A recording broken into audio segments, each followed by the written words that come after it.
은혜 받으실 하나님의 말씀은 요한복음 3장 1절에서 17절 말씀입니다.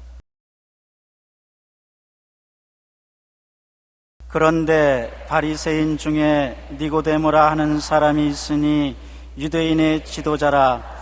그가 밤에 예수께 와서 이르되 랍비여, 우리가 당신은 하나님께로부터 오신 선생인 줄 아나이다.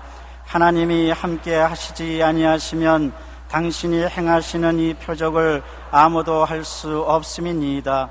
예수께서 대답하여 이르시되 진실로 진실로 내게 이르노니 사람이 거듭나지 아니하면 하나님의 나라를 볼 수 없느니라. 니고데모가 이르되 사람이 늙으면 어떻게 날 수 있사옵나이까? 두 번째 모태에 들어갔다가 날 수 있사옵나이까? 예수께서 대답하시되 진실로 진실로 내게 이르노니 사람이 물과 성령으로 나지 아니하면 하나님의 나라에 들어갈 수 없느니라. 육으로 난 것은 육이요 영으로 난 것은 영이니 내가 내게 거듭나야 하겠다 하는 말을 놀랍게 여기지 말라. 바람이 임의로 불매 내가 그 소리는 들어도 어디서 와서 어디로 가는지 알지 못하나니 성령으로 난 사람도 다 그러하니라. 니고데모가 대답하여 이르되 어찌 그러한 일이 있을 수 있나이까? 예수께서 그에게 대답하여 이르시되 너는 이스라엘의 선생으로서 이러한 것들을 알지 못하느냐? 진실로 진실로 내게 이르노니 우리는 아는 것을 말하고 본 것을 증언하노라. 그러나 너희가 우리의 증언을 받지 아니하는도다. 내가 땅의 일을 말하여도 너희가 믿지 아니하거든 하물며 하늘의 일을 말하면 어찌 믿겠느냐? 하늘에서 내려온 자 곧 인자 외에는 하늘에 올라간 자가 없느니라. 모세가 광야에서 뱀을 든 것 같이 인자도 들려야 하리니 이는 그를 믿는 자마다 영생을 얻게 하려 하심이니라. 하나님이 세상을 이처럼 사랑하사 독생자를 주셨으니 이는 그를 믿는 자마다 멸망하지 않고 영생을 얻게 하려 하심이라. 하나님이 그 아들을 세상에 보내신 것은 세상을 심판하려 하심이 아니요 그로 말미암아 세상이 구원을 받게 하려 하심이라. 아멘.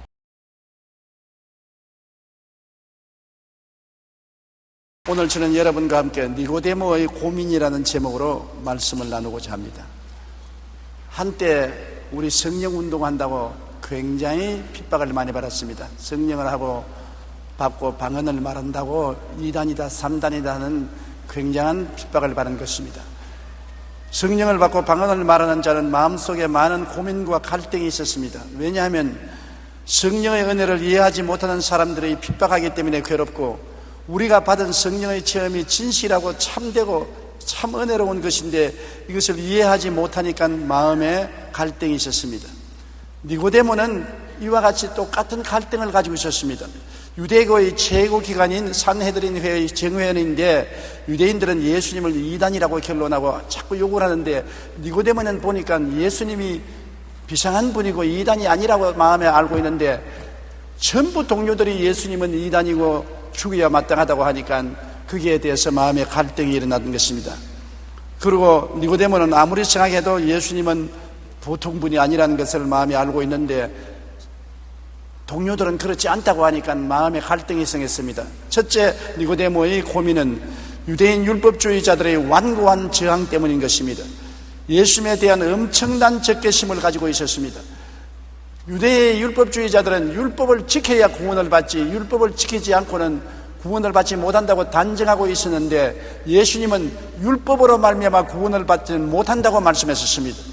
율법의 행위로 그 앞에 의롭다 하심을 얻을 육체가 없나니 율법으로는 죄를 깨닫기만 하지 죄를 씻을 수 있는 힘이 없으니 율법으로는 구원을 받지 못한다. 그렇게 예수님이 가르치고 예수님은 당신이 하늘에서 온 하나님의 아들로서 당신은 구주로 오셨으니 당신을 믿어야 구원을 얻는다고 말씀하니까 유대인들에게는 눈에 가시처럼 되고 이단과 이방인처럼 보여졌었습니다. 그래서 엄청나게 예수님에 대해서 저항을 하고 예수님을 죽이려고 애를 쓰기 때문에 그 가운데 있는 니고데모에게는 굉장한 마음의 고통과 갈등이요 고민이었는 것입니다. 니고데모가 볼 때는 물론 율법을 지켜야 되겠지만은 율법을 지키지 않는다고 해서 예수님을 2단으로 3단으로 취급할 수는 없다는 것을 알고 있었기 때문에 마음의 고통이 있을 수가 있었습니다. 오늘날 각 종교마다 구원에 대한 이야기가 다릅니다. 이슬람교는 선행과 율법을 지키는 행위를 통해서 천국에 들어갈 수 있다고 말합니다. 불교는 욕망을 끊으려는 자신의 극한의 노력을 통해서 해탈에 이를 수가 있고 낙원에 들어갈 수 있다고 말하고 있는 것입니다. 선불교에서는 참선과 같은 인간의 노력을 강조합니다. 셔머니즘은 신을 달래고 구슬리는 행위를 통해서 복을 받을 수 있고 좋은 데 간다고 가르치고 있는 것입니다. 라마 불교도 공덕, 즉 덕을 쌓아야 지선의 경지에 이른다고 말합니다. 예수님 당시 유대인들은 율법을 지켜야 구원을 얻는다고 생각하는 사람들이었기 때문에 이들은 예수님을 이단이라 하며 완고한 저항을 한 것입니다. 왜냐하면 예수님은 율법 행위가 아닌 자기를 믿음으로 구원 얻는다고 가르치고 자기 자신이 하나님께로부터 내려온 구주라는 것을 주장했기 때문에 도저히 유대인들은 상상을 할 수가 없었습니다. 예수님을 그들은 대적으로 생각하고 그들의 율법에 큰 방해가 된다고 생각한 것입니다. 자기들의 율법에 의한 행위의 자존심 때문에 예수 그리스도의 그 영광스러운 은혜를 알고도 받아들이지 않은 사람들이 많이 있었습니다. 미국에서 목회하는 어느 목사님이 구원의 확신이 없는 어떤 교회에 나온 사람이 병상에서 죽어간다는 소식을 듣고 빨리 병원에 가서 그것을 전도해야 되겠다고 생각하고 찾아갔습니다. 그래서 그분에게 누가복음 23장에 나오는 강도의 이야기를 들려주었습니다. 그리고 말했습니다. 선생님, 예수님이 십자가에 돌아가실 때 함께 처형당한 강도 중 한 사람은 마지막 순간에 회개하고 구원을 받았습니다. 그가 많은 죄를 지었으나 회개하고 예수님을 구주로 시인할 때 십자가상에서 구원을 받았습니다. 선생님도 지금 강도처럼 회개만 하면 구원을 받습니다. 그러니까 성을 확 내면서 누구를 강도 취급하느냐? 내가 어디 강도냐? 나는 강도가 아닙니다. 그래서 강도도 구원받는데 선생님도 회개하면 구원을 받을 수 있습니까? 나는 강도가 아니니까 회개할 필요 없다. 그러면서 끝까지 예수님을 구주로 인정하지 않냐고 세상을 떠났습니다. 이 사람은 자기 자존심 하나 때문에 자기는 강도가 아니고 강도보다 훌륭한 사람이라고 생각했기 때문에 예수님이 필요 없다고 생각했었습니다. 종교는 가졌어도 구원은 받지 못한 것입니다. 유대인들은 스스로 율법을 지킨 의인이라고 여기기 때문에 예수님의 말씀에 대해서 완고하게 대항하고 반항했던 것입니다. 자기들의 자존심을 지키기 위한 것이었습니다. 백일천하에 나타난 예수님의 기적을 부인하려는 태도가 니고데모에게는 굉장히 괴로운 것입니다. 니고데모가 보니까 아무리 유대인들이 율법을 지켜도 예수님이 행하는 그런 기적을 본 적이 없습니다. 율법을 행해서 하나님께 인정받았으면 기도하면 기적이 일어나야 될 것인데 유대인들이 아무리 율법을 지키면서 기도해도 하나님이 응답하지 않는 것을 보니까 하나님과 통하지 않은 것을 알았었습니다. 그러나 예수님은 너무나 괄목한 기적을 행하시기 때문에 하나님과 통하지 아니하고 하나님이 보는 분이 아니고는 이런 기적을 행할 수 없다는 결론을 내리고 있었습니다. 그래서 그가 하루는 사람들에게 들키지 않기 위해서 어스름한 달밤에 바람이 많이 부는 날 예수님 계신 곳에 숨어서 찾아왔는 것입니다. 요한복음 3장 2절에 보면 그가 밤에 예수께 와서 이르되 랍비여 우리가 당신은 하나님께로부터 오신 선생인 줄 아나이다. 하나님이 함께 하시지 아니하시면 당신이 행하시는 이 표적을 아무도 할 수 없습니다. 니고데모는 비록 사내려된 회원이요 율법의 선생이었지만은 완고하지 않았습니다. 예수님이 행하는 기적을 볼 때 이는 하나님의 사람이 아니고는 절대로 이런 일을 할 수가 없다. 그러므로 예수님의 정체성을 그는 마음속에 깨달아야 되겠다고 생각한 것입니다. 하나님께로부터 오신 하나님의 아들이 아니고는 이런 일이 없으니 예수님은 하나님의 아들이 틀림없다고 생각했는데 유대인들은 예수님은 정체불명의 사람이고 어디서 왔는지도 모르고 죄인이고 율법을 지키지 않으므로 하나님께 구원도 받지 못하고 하나님과 통하지도 아니한다고 생각하고 있었습니다. 그래서 니고데모의 가슴 속에는 그리스도의 정체성에 대한 고민이 빠졌습니다. 자기는 분명히 하나님께로부터 온 분 아니고는 이런 기적을 행할 수 없는데, 유대인들은 예수님이 율법을 주장하고 지키지 아니하므로 하나님께로부터 온 사람이 아니라고 주장하기 때문에 그 가운데 갈등을 느끼고 고통을 당하고 있었던 것입니다. 둘째로 니고데모의 고민은 율법을 지켜야 구원받는 것이 아니고 거듭나야 하늘나라에 간다는 말에 기절초풍을 했습니다. 자기는 내내 가르친 것이 율법을 지켜서 하나님 앞에 의롭다함을 얻어야 행위로서 구원을 받는다고 했는데, 예수님은 전혀 다른 말씀을 하셨습니다. 거듭나야 된다는 것입니다. 요한복음 3장 3절에 예수께서 대답하여 이르시되 진실로 진실로 내게 이르노니 사람이 거듭나지 아니하면 하나님 나라를 볼 수 없나니라고 말한 것입니다. 주님께서는 물과 성령으로 거듭난다고 말씀하는데, 니고데모는 영적인 일을 알 수가 없습니다. 그는 깜짝 놀라서 주님을 쳐다보고 정색을 하고, 주님, 사람이 늙어서 어떻게 거듭납니까? 다시 어머니 뱃속에 들어갔다가 태어나야 되는 것입니까? 어떻게 거듭날 수 있습니까?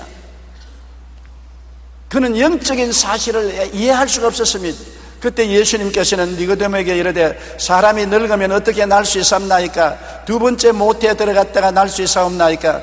예수께서 대답하시되 진실로 진실로 내게 이르니 사람이 물과 성령으로 나지 아니하면 하나님의 나라에 들어갈 수 없느니라. 육으로 난 것은 육이요 영으로 난 것은 영이라고 말한 것입니다. 예수님께서 말하기를 하늘나라 가는 사람은 종류가 다르다. 세상의 아담의 후예들은 모두 다 영이 죽고 육만 남아있는 사람인데, 육을 통해서는 하늘나라에 올라갈 수가 없다.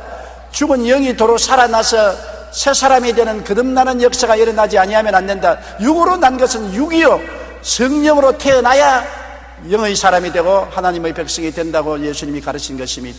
여러분, 이것을 니고데모가 알 도리가 없습니다. 그는 육으로 태어나서 육의 생각인 율법을 지켜야 구원받는다고 하는데, 율법을 지키지 않아도 예수를 통해서 거듭나야 구원을 받을 수 있다는 주장을 하기 때문에 기가 막힌 것입니다. 도대체 이 일이 웬일인가? 내가 어머니 뱃속에 이 늙은 나이에 들어갔다가 도로 태어날 수 없는데, 이 예수님은 사람이 거듭나야 된다고 하니 이 웬 말인가? 또 그냥 거듭나는 것이 아니라 물과 성령으로 거듭나야 된다. 물과 성령은 또 무엇인가? 그는 알 수가 없었습니다. 그래서 마음에 걱정 근심이 꽉 들어찼은 것입니다. 여러분, 오늘날 또 많은 사람이 거듭나지 아니하고 교회에 왔다 갔다 하는 사람이 많습니다. 거듭나지 않고 육으로서 아무리 훈련을 해도 그것은 빛난 육체에 불과한 것입니다. 육체에 좋은 옷을 입히고 화장을 하고 향수를 뿌린다고 해서 육체가 변화되지 않습니다. 성령으로 거듭나서 속이 달라져야 사람이 달라지는 것입니다. 아무리 허술한 옷을 입고 시장을 안 해도 속이 달라지면 달라지지, 겉을 아무리 꾸며놓아도 속이 달라지지 아니하면 변화되지 아니하는 것입니다. 나는 옛날에 목포에 부흥회를 갔는데, 목포에 집사님 한 분이 양손에 손가락이 다 없이 몽당손을 가지고서 헌금을 거두어요. 그래서 하도 이상해서 예배를 피하고 난 다음 그 집사님을 사무실로 불러서 물었습니다. 왜 몽당손이 되었습니까?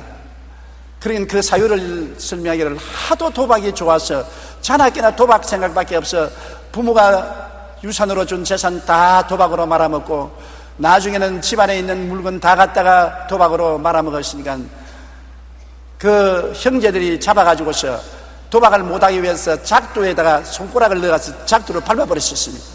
10손가락이 작두에서 달아났었습니다. 그래서 그것이 아무를 때까지 붕대를 감아놓고 있다가 아물고 나니까 손가락이 없는 몽당손으로 또 도박을 하기 시작한 것입니다. 그런데 하루는 자기 부인에게 돈 안 찾아온다고, 돈 안 빌려온다고 부인을 죽이겠다고 하므로 부인이 달아났습니다. 달아났는데 끝까지 따라가서 산에서 붙잡아가지고서 바위 끝으로 끌고 가서 너는 죽으라고 바위에서 밀어내리겠다고 했습니다.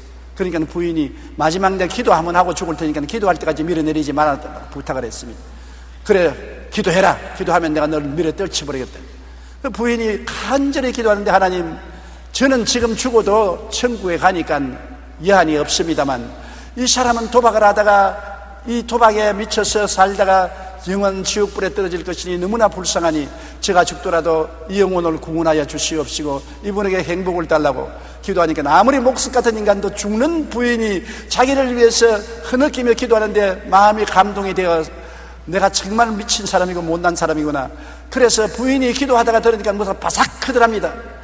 돌아보니까 몽당손을 입으로 깨물어 가지고서 피가 줄줄 흘러요. 그러면서 내가 각오하고 새 사람이 되겠는데 아무리 결심을 해도 안 된다는 것입니다. 울어도 못하고 힘쓰도 못하고 애써도 안 된다. 짝도에 10손가락을 다 잘라버려도 마음속에 도박하고 싶은 생각은 여전히 있으니 도박을 할 수밖에 없으니 날 좀 변화시켜 주세요. 당신이 믿는 하나님이 어떤 하나님이시기에 당신이 이렇게 선하고 착한 사람으로 변화될 수 있습니까? 나도 좀 데려다 주십시오. 그래서 그 부인이 목포 순복음교회로 데려가셨습니다. 거기에서 그는 복음을 듣고 회개하고 예수를 믿자 속이 변화되어 버리고 마는 것입니다. 그렇게 좋아하던 도박이 사라지고 도박하고 싶은 생각이 없어지고 부인을 미워하던 생각도 없어지고 새 사람이 되어서 그 교회에 평신도가 되고 그 다음엔 집사가 되어서 몽당손으로 성금을 거두면서 봉사하는 것을 보았었습니다. 여러분 보세요. 10손가락 다 잘라도 속이 변화 안 되면 여전히 그 사람인 것입니다. 손가락 없는 도박쟁이인 것입니다. 그러나 손가락을 다 자르고도 도박쟁이로 남아있는 그 사람이 예수님이 들어와서 거듭나니까 새 사람이 되니까 옛 사람은 사라지고 새 사람으로 변화되자 도박을 하지 않는 훌륭한 크리스찬이 되어버리고 마는 것입니다.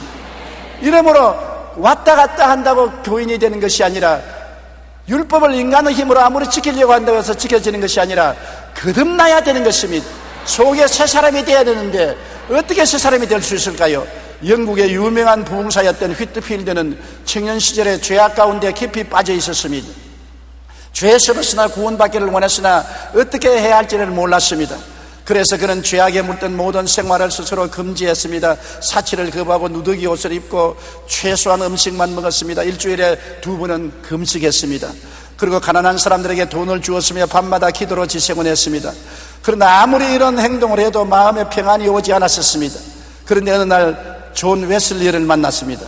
유명한 부흥사인 존 웨슬리를 만나서 그에게 자기의 고통스러운 상황을 설명했습니다. 그러자 존 웨슬리가 영혼 속의 하나님 생명이라는 책을 하나 주었었습니다. 이 책을 읽으면서 휘트필드는 자신이 그리스도 안에서 새로운 피조물이 되어 거듭나지 아니하면 절대로 힘쓰고 애쓰고 노력한다고 착한 사람이 되지 못한다는 것을 깨달았습니다. 그래서 그 길로 그는 주님께 엎드려서 주님 성령으로 거듭나게 해주시옵소서. 내가 죄를 회개하오니 예수님 내 안에 들어와서 나를 성령으로 거듭나게 해달라고 기도했는데 마음에 성령이 임하시고 놀라운 평안이 다가오자 굉장한 변화가 다가와서 그는 새 사람으로 거듭나게 된 것입니다. 그러므로 훗날 그가 부흥사가 되어서 수많은 지역을 다니며 전도할 때 가는 곳마다 당신은 거듭나야 한다고 외친 것입니다. 우리는 믿음으로 예수님을 구주로 영접하고 물은 회개를 말하는데 회개하면 성령이 오셔서 우리를 거듭나게 만들어주는 것입니다. 우리의 힘으로 거듭나지 못합니다. 우리가 부모에게 육신으로 태어날 때도 우리의 힘으로 태어나지 못하지 않습니까? 부정모혈로 어머니 속에서 시꺼리 지내서 자연히 태어나는 것이지 우리 힘으로 태어나고 싶다고 태어나지 못하는 것처럼 거듭나는 것도 우리 힘으로 안 되는 것입니다. 예수를 구주로 모시고 회개하고 하나님께 부르짖으면 성령이 오셔서 거듭나게 만들어주는 것입니다. 물과 성령으로 새 사람이 되는 것입니다. 변화받은 사람이 되는 것입니다. 요한복음 3장 7절로 9절에 예수님께서 이야기에서 하는 니고데모에게 거듭남의 신비를 말해주는 것입니다. 내가 내게 거듭나야 하겠다는 말을 놀랍게 여기지 말라. 바람이 임의로 불며 내가 그 소리를 들어도 어디서 와서 어디로 가는지 알지 못하느니 성령으로 난 사람은 다 그러하니라. 니고데모가 대답하여 이르되 어찌 그런 일이 있을 수 있나이까? 예수님께서 니고데모 보고 저 밖을 바라보아라. 바람이 마치 확 부니까 나무가 흔들흔들흔들고 나무 잎사귀가 바람에 춤을 춥니다. 안에서는 바람이 부는 것 보이지 않습니다. 그러나 나무를 보니까 나무가 출렁거리고 잎사귀가 바람에 나부끼는 것을 보니까 바람이 부는 것을 볼 수 있는 것입니다. 예수님께서 말씀하기를 거듭난다는 것은 사람의 눈으로 볼 수가 없다. 성령의 바람이 불어와서 그 사람이 변화되면은 사람의 행동에서 변화가 다가온 것을 알 수 있다. 악을 좋아하던 사람이 선을 좋아하고 세상을 좋아하던 사람이 하늘나라를 좋아하고 교회를 미워하던 사람이 교회를 찾아오고 이웃을 사랑하지 않은 사람이 이웃을 사랑하는 변화가 다가오게 되는 것이다. 그를 보고 저 사람 성령으로 거듭났구나, 그렇게 알 수가 있지. 바람이 임의로 불며 어디서 와서 어디로 가는지 알지 못하나 나무가 바람에 날리는 것을 보니 나무가 바람에 불리는 것을 알 수 있고 바람에 있는 것을 알지 않느냐. 조용하면은, 바람이 불지 아니하면 나무가 가만히 있을 것 아니냐.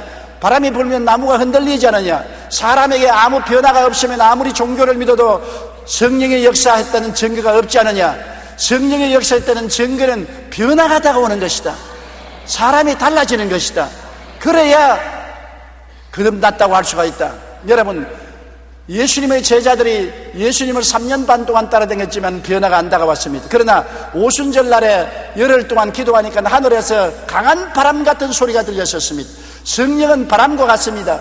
강한 바람같이 우리 속에 들어와서 우리에게 믿음, 소망, 사랑, 의의, 평강, 희락을 주시고 사랑과 희락과 화평과 오래 참음과 자비와 양성과 충성과 온유와 절제 같은 변화를 가져오는 것입니다.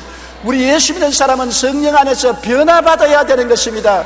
변화받지 아니하면 믿었다고 할 수가 없는 것입니다.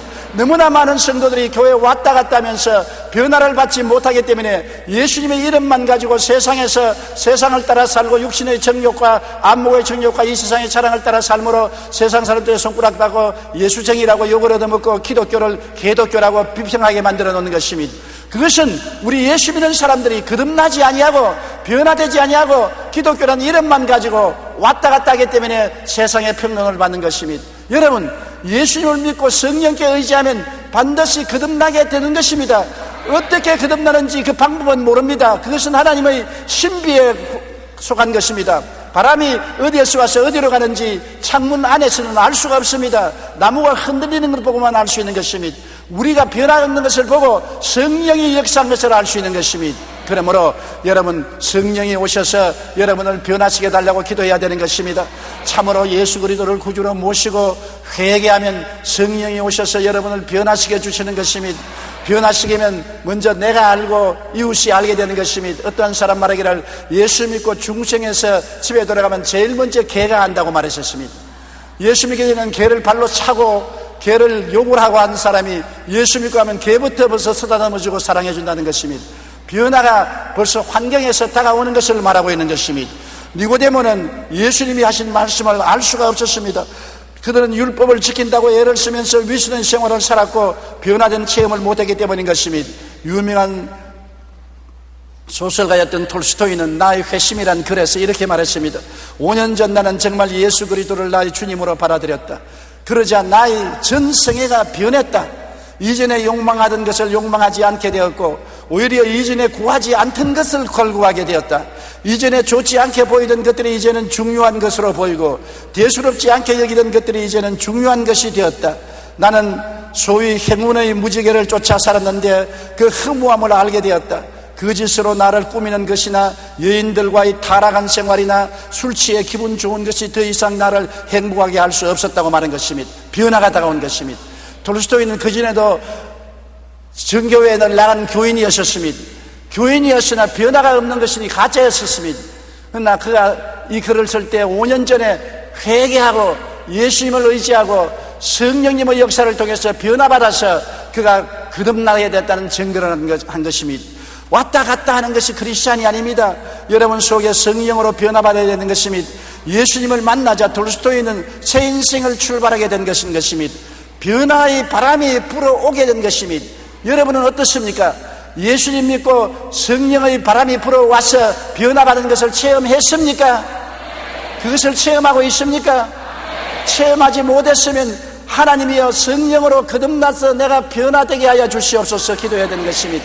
이건 힘으로도 능으로도 안 됩니다. 억지로 지어먹어서 되는 것이 아닙니다. 톨스토이가 말한 것처럼 속에서부터 변화가 와서 옛날에 좋아하던 것이 지금은 좋아하지 않게 되고 옛날에 세상이 즐겁던 것이 즐겁지 않게 되고 옛날에 더럽던 것이 이제는 좋아하지 않게 되고 세상을 따라가던 것이 하나님을 따라가게 되고 옛날에 오기 싫던 교회가 오게 되고 읽기 싫던 성경이 읽게 되고 듣기 싫던 설교가 듣기 좋게 되고 스스로 변화가 다가오는 것입니다.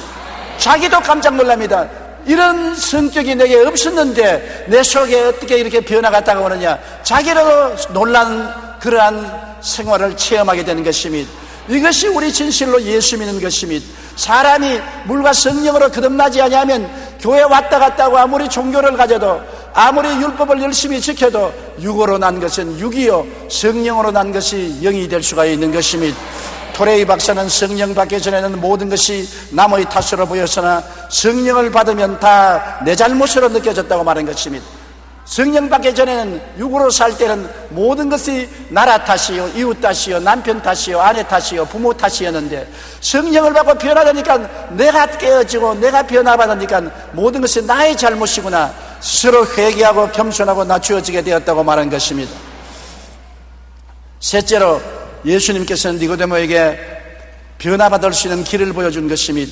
니고데모는 구약 성경을 잘 아는 사람입니다. 그래서 예수님은 구약 성경을 통해서 니고데모에게 모세가 광야에서 뱀을 뜬 것 같이 인자도 들려야 하리니 누구든지 저를 믿는 자마다 멸망하지 않고 영생을 얻으리라고 말씀하신 것입니다. 주님께서 말씀하신 것은 이스라엘 백성들이 광야를 지날 때 주님을 원망하고 불평하고 탄식하다가 하나님이 불뱀을 보내서 물리하심에 수많은 사람이 변덕에 올라서 죽었습니다. 그들이 모세에게 나와서 회개하고 잘못했다고 살려달라고 하니 모세가 기도하니 하나님이 뱀을 만들어서 장대에 매달으라 했었습니다. 모세가 노뱀을 만들어서 장대에 높이 매달고 누구든지 뱀을 쳐다보는 사람은 뱀독에서 해방이 된다고 하니까 뱀독이 올라서 죽어가는 사람들이 노뱀을 바라보자 말자 놀라운 역사가 일어난 것입니다. 노뱀에서 해방되고 다 죽음에서 살아나게 된 것입니다. 우리 예수 안 믿는 사람들은 어떠한 사람입니까? 아담과 하와가 뱀에게 물려서 사망의 독이 올랐습니다. 아담과 하와가 뱀에게 속아서 선악과를 따먹고 사망의 독이 올라 그 후손들 대대로 뱀독으로 죽어가는 것입니다. 오늘 모든 세계는 사망에 묶여있는 것입니다. 영적으로 죽고 마음으로 죄의 노예가 되고 육체적으로 죽고 지옥으로 떨어지는 것입니다. 누가 이 뱀독에서 해방시킵니까? 종교가 해방시켜줍니까? 아니요. 율법의 행위가 해방시켜줍니까? 아니요. 인간의 노력과 수단으로 해방됩니까? 아니요. 이 뱀독을 고쳐줄 자는 예수님밖에 없습니다. 예수님이 말씀하기를 뱀독을 고쳐야 생명을 얻되 풍성히 얻을 수 있으니까 내가 모세가 광야에서 뱀을 든 것 같이 높이 십자가에 들려서 너희들 모든 죄를 다 짊어지고 이 독을 내 보혈의 능력으로 청산해보고 말 것이니 남녀노유 빈부 기춘 할 것 없이 나를 바라보고 믿는 자는 성령의 능력으로 죄악의 독이 해소되고 구원을 받고 영생을 얻게 되겠다고 말씀하신 것입니다. 민수기 21장 7절로 9절이 바로 그렇게 말한 것입니다. 백성이 모세에게 이르되 말하되 우리가 야훼와 당신을 향하여 원망함으로 범죄하여 싸우니 야훼께 기도하여 이 뱀들을 우리에게 떠나가게 하소서. 모세가 백성을 위하여 기도하며 야훼께서 모세에게 이르시되 불뱀을 만들어 장대 위에 매달아 물린 자마다 그것을 보면 살리라. 모세가 노뱀을 만들어 장대 위에 다니 뱀에게 물린 자가 노뱀을 쳐다본 적 살더라고 말한 것입니다. 그러므로 예수님은 나도 뱀처럼 매달려야 된다. 내가 너희를 위해서 마귀의 모든 독을 해소하기 위해서 뱀처럼 매달릴 것이라고 말한 것입니다. 요한복음 3장 13절로 15절에 하늘에서 내려온 자 곧 인자 외에는 하늘에 올라간 자가 없나니라. 모세가 광야에서 뱀을 든 것 같이 인자도 들려야 하리니 이는 그를 믿는 자마다 영생을 얻게 하려 함이라. 누구든지 남녀노유 빈부 귀천 동서양을 막론하고 행위로 말미암지 않고 그리스도를 쳐다보고 믿는 자마다 거듭나서 변화를 받고 구원을 받겠다는 것입니다. 여러분, 거듭나야 새로운 삶을 살게 되는 것입니다. 사람이 새롭게 된 사람은 말도 새롭게 하고 생각도 새롭게 하고 행동도 새롭게 해야 되는 것입니다. 새롭게 되지 않은 사람이 아무리 새로운 말을 하려도 안 되고 새로운 생각을 하려도 안 되고 새로운 행동을 하려도 안 되는 것입니다. 힘으로도 능으로도 안 됩니다. 새로워져야 되는 것입니다. 예수님을 바라보고 죄사함을 받고 성령이 와서 거듭나면 새로운 사람이 되고 새 말을 하고 새 생각을 하고 새로운 행동을 하게 되는 것입니다. 히브리서 12장 2절에 믿음의 주여 또 온전케 하시는 예수를 바라보자. 오늘날 우리는 예수님을 바라보아야 거듭나게 되는 것입니다. 니고데모에게 그 길을 보여준 것입니다. 네가 율법을 지켜서 구원받기도 하지만 육의 사람이 아무리 율법을 지켜도 빛난 육의 사람이 되지 영의 사람은 안 된다. 거듭나야 된다. 거듭나면 자기 힘으로 능으로 하는 것이 아니라 성령의 능력으로 자연적으로 율법을 지키게 되는 것이다. 자연적으로 율법을 좋아하게 되는 것이다. 그래서 좋아서 해야지 억지로는 안 되는 것이다. 그런데 거듭나기 위해서는 니고데모야 예수를 믿어야 된다. 십자가에 못 박인 나를 믿어야 된다. 그 성경에는 니고데모가 그날 믿었다는 말은 없는데 나중에 보니까 예수님이 십자가에 못 박여 죽었었을 때 그 시체를 아리마대 요셉이 내려서 무덤에 넣으려고 할 때 니고데모가 몰약과 침량을 가지고 와서 그 몸에 바르는 일을 도왔은 것입니다. 니고데모는 속으로 믿고 거듭난 체험을 했다고 나는 생각을 하는 것입니다. 믿는 자마다 구원을 받는다. 정말 여러분 오늘날 은혜의 시대에 얼마나 좋습니까? 행함으로 구원받으려면 행할 수 있는 사람은 아무도 없어요. 율법 행위로 의롭다함을 얻을 육체가 없습니다. 여러분께서 모두 다 성경에 기록된 613개의 율법을 다 지킬 사람이 누가 있는 것입니까? 그 중에 간출인 10계명도 지킬 사람이 별로 없는데 613개의 율법을 다 지키고 하나님 앞에 통과될 사람은 아무도 없는 것입니다. 율법 행위로 구원받을 사람은 없어요. 천하에 없어요. 율법 종교가 사람을 구원할 수는 없어요. 그러나 믿음으로 변화된 사람은 구원을 받을 수가 있는 것입니다. 그런데 믿음으로 변화를 누가 받나요? 특별한 사람이 받나요? 성경에는 믿는 자마다 구원을 받는다고 말하는 것입니다. 요한복음 3장 16절로 17절 우리 다 같이 읽어보십시다. 하나님이 세상을 이처럼 사랑하사 독생자를 주었으니 이는 그를 믿는 자마다 멸망하지 않고 영생을 얻게 하려 하심이라. 하나님이 그 아들을 세상에 보내신 것은 세상을 심판하려 하심이 아니요 그로 말미암아 세상이 구원을 받게 하려 하심이라. 율법은 우리를 심판하기 위해서 이 세상에 주어졌으나 예수님은 세상을 심판하기 위해서 준 것이 아니라 구원하기 위해서 주신 것입니다. 죄를 짓고 불의하고 추악하고 버림을 받아야 마땅한 사람들은 율법은 와서 심판해서 정죄해서 지옥으로 보냅니다만 예수님은 수고하고 무거운 짐진 자들아 다 내게로 오라. 내가 피로서 용서하고 보혈로 씻고 성령으로 거듭나서 새롭게 만들어 구원할 주시니 내게로 오라고 말한 것입니다. 주님은 우리를 심판하기 위해서 온 것이 아니라 구원하기 위해서 왔고 남녀노유 빈부 귀천을 차별하지 아니하고 누구든지 예수님을 바라보는 자는 구원을 얻도록 만들어 주신 것입니다. 그러므로 오늘날 예수를 믿고 구원받을 수 있는 사람들이 얼마나 많이 있을 수가 있지 않습니까? 에베소 2장 8절로 9절에도 너희가 그 은혜에 의하여 믿음으로 말미암아 구원을 받았으니 이것이 너희에게서 난 것이 아니요 하나님의 선물이라. 행위에서 난 것이 아니니 이는 누구든지 자랑치 못하게 함이라. 우리 행위로 구원받았으면 우리가 자랑하지만은 우리가 하나님의 선물을 받았습니다. 선물은 공짜로 주는 것입니다. 우리 굿피 불이 저 어려운 동남아 사람들에게 가서 쌀과 약과 아름다운 것을 그냥 선물로 공짜로 준 것처럼 주님은 우리의 행위를 따라서 구원하는 것이 아니라 선물로 믿는 자마다 공짜로 주시는 것입니다. 안 믿으면 못 받아요. 믿으면 받을 수가 있어요. 믿으면 하겠네. 주 예수만 믿어서 그 하신 일을 믿고 죽게 나아가면 구원함을 얻는 것입니다. 그러므로 교육을 받은 사람도 교육을 받지 못한 사람도 유식한 사람도 무식한 사람도 상관없습니다. 예수님을 바라보고 내 구주로 믿기만 하면 구원을 받는 것입니다. 로마서 10장 9절로 10절에 내가 만일 내 입으로 예수를 주로 시인하며 또 하나님께서 그를 죽은 자 가운데서 살리신 것을 내 마음에 믿으면 구원을 받으리라. 사람이 마음에 믿어 이르고 입으로 시인하여 구원을 얻나니라.